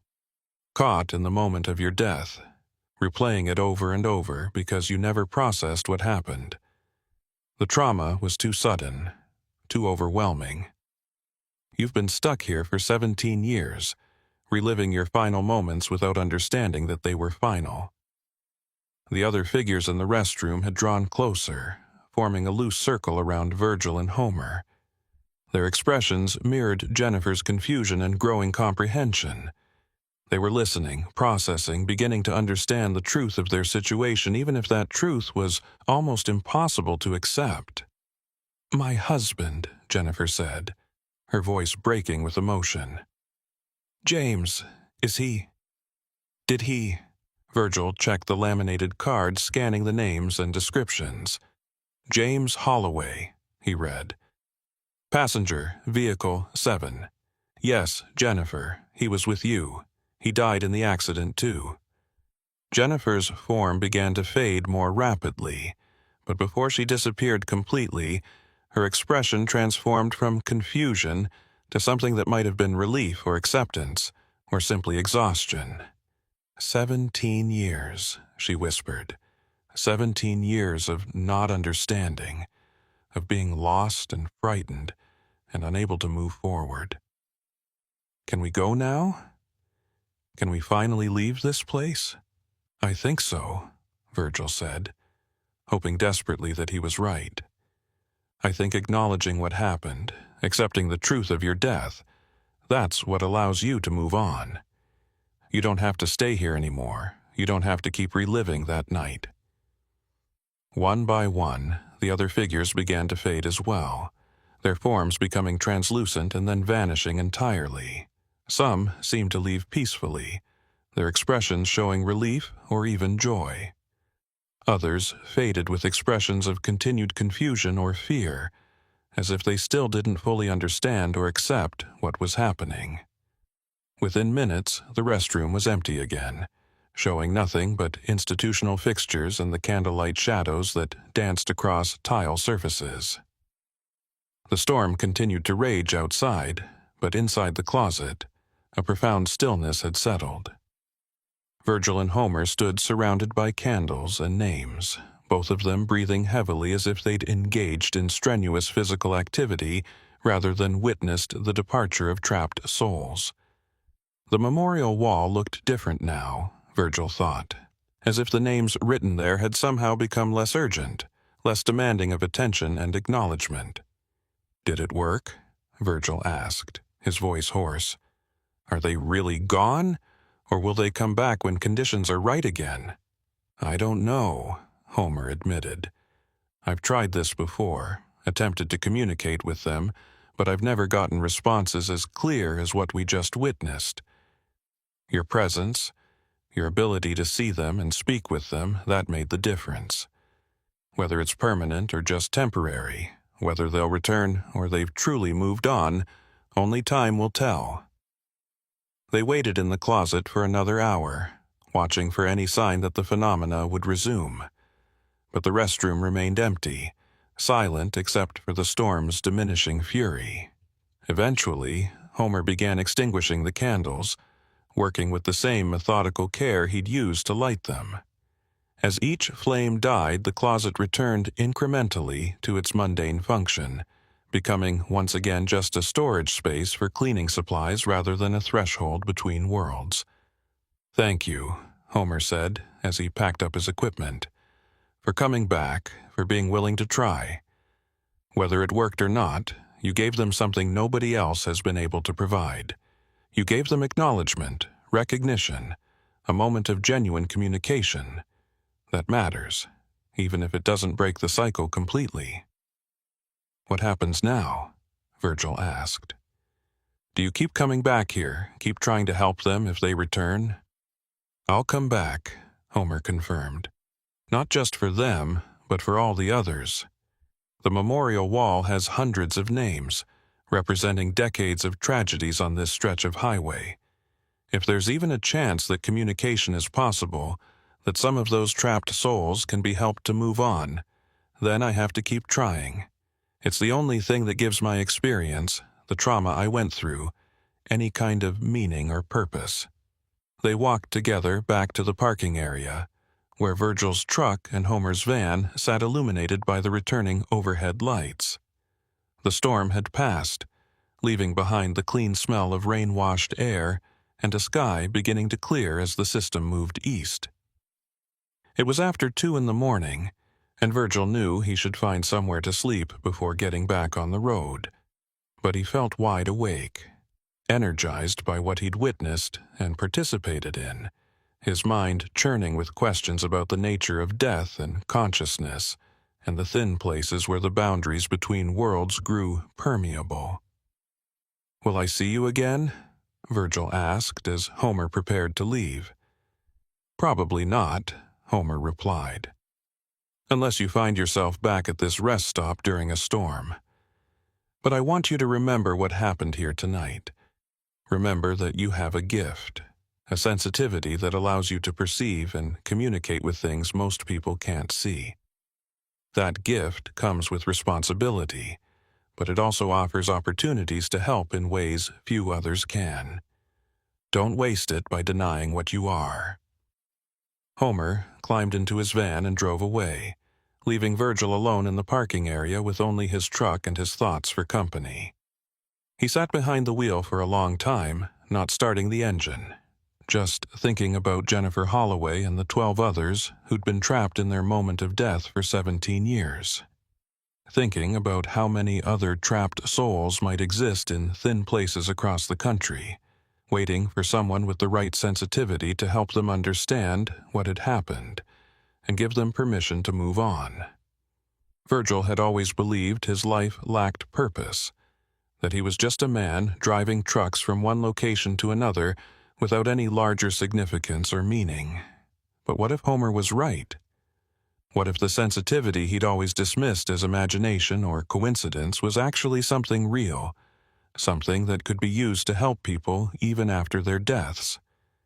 The possibility was both terrifying and exhilarating, opening doors to purposes he'd never considered and responsibilities he'd never imagined. He started his engine and pulled out of the rest stop as dawn began to break over the Kansas prairie, painting the sky in shades of pink and gold that seemed impossibly beautiful after the night's darkness and storm. He had loads to haul and deliveries to make, the practical concerns of his profession that would continue regardless of what he'd experienced. But he knew he was different now, changed in ways that would take time to fully understand or integrate into his life. The highway stretched ahead of him, and as Virgil drove, he found himself paying attention to things he'd always ignored before. The way certain locations felt different than others, carrying weight or significance he couldn't rationally explain. The occasional flickers at the edge of his vision that might have been fatigue, or might have been something else. The sense that the world contained more layers than he'd ever acknowledged. That reality was far stranger and more complex than the practical materialism he'd always accepted. He didn't know if he'd ever return to that rest stop, didn't know if he wanted to develop the sensitivity Homer claimed he possessed. The experience had been profound, but also disturbing, pushing him into territory he'd never explored and raising questions he wasn't sure he wanted answered. But he couldn't deny what he'd witnessed, couldn't pretend that Jennifer Holloway and the others hadn't been real in some sense, hadn't been genuinely trapped and suffering until someone acknowledged their plight. 3 weeks later, Virgil was hauling a load through Missouri when he passed a rest stop and felt that same sense of weight and significance he'd noticed at the Kansas location. He almost drove past without stopping, almost convinced himself it was just his imagination. But at the last moment, he took the exit and pulled into the parking area, and as he climbed down from his truck, he saw them. Shadows moving near the building with that distinctive, jerky, discontinuous motion. Figures that shouldn't have been visible in broad daylight but were visible to him, calling out with voices only he could hear. He stood there for a long moment, trying to decide what to do. He could climb back in his truck and leave, could pretend he hadn't seen anything and continue with his life as it had always been. Or he could approach those shadows, could try to communicate with whatever was trapped there, could accept the responsibility that came with his unusual sensitivity. The choice was his, and making it would determine not just what happened in the next few minutes, but what kind of person he would become. Virgil took a breath, squared his shoulders, and began walking toward the shadows. He didn't know what would happen, didn't have Homer's experience or equipment or understanding of thin places, but he had seen what acknowledgement could do, had witnessed the relief on Jennifer Holloway's face when someone finally told her the truth about her death. If he could provide that same relief to other trapped souls, if his sensitivity could be used to ease suffering that would otherwise continue indefinitely, didn't he have an obligation to try? The shadows grew more distinct as he approached, resolving into forms that suggested people frozen in moments of trauma or confusion.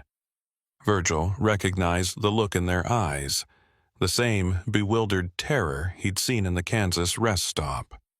They were lost, trapped in their final moments, waiting for someone who could see them to help them understand what had happened and give them permission to move on. "I see you," Virgil said quietly, his voice steady despite his racing heart. "I acknowledge you. Tell me your names, and I'll help you understand." The shadows responded, their voices rising in a chorus of confusion and hope and desperate need for acknowledgement. Virgil listened, bearing witness to their stories, and began the work of helping them find release from the places where they'd been trapped. It was hard work, emotionally draining and psychologically challenging, but it was also important work, necessary work, the kind of a purpose he'd been searching for his entire life without knowing what form it would take. The highway stretched away to infinite horizons, and there were rest stops dotted along its length where tragedy had left scars and trapped souls waited for help. Virgil Tatum, 51-year-old truck driver from Kansas, had found his calling at last. Not in the loads he hauled or the miles he covered, but in the thin places where the dead lingered and the living could sometimes reach across the boundary between worlds to offer comfort and acknowledgement and release. He would continue driving his roads, continue hauling freight across America's highways. But now he drove with new purpose, watching for the signs of thin places and trapped souls, ready to stop and provide help when needed. It wasn't the life he'd imagined for himself, but it was the life he'd been given, and he would honor it by using his gift to ease suffering wherever he found it. The storms would come again, and the phenomena would manifest, and Virgil would be there to witness and acknowledge and help those who needed help. For as long as he drove these roads, for as long as his sensitivity remained strong enough to perceive what others couldn't see, he would serve as a bridge between the living and the dead, helping trapped souls find their way home at last.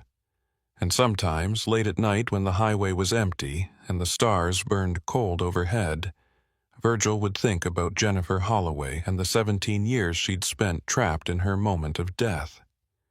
He would remember the relief on her face when she finally understood what had happened and was given permission to move on. And he would know, with a certainty that went beyond rational thought, that what he'd done that night at the Kansas rest stop had mattered in ways few things ever did. The dead needed advocates, needed someone who could see them and speak for them and help them find release from the places where trauma had trapped them. Virgil had become that advocate, and though the work was difficult and often disturbing, it was also deeply meaningful. It gave purpose to a life that had felt increasingly empty, gave significance to abilities he'd always dismissed as imagination. The highway rolled on, leading through thin places and thick, through moments of horror and moments of grace, and Virgil Tatum drove through it all, watching and listening and helping where he could. A trucker who'd discovered that some of his most important deliveries had nothing to do with cargo or schedules or practical concerns. Sometimes the most important thing you could transport was acknowledgement. Recognition. The simple truth that someone had been seen and heard and remembered. The thin places were waiting, and Virgil would find them, because that was his purpose now, his calling, the thing that gave meaning to all the miles and all the years. He was the witness, the acknowledgement, the voice that spoke truth to those who'd been trapped in lies of perpetual repetition. And he would continue that work for as long as the highway stretched ahead and trapped souls needed help finding their way home.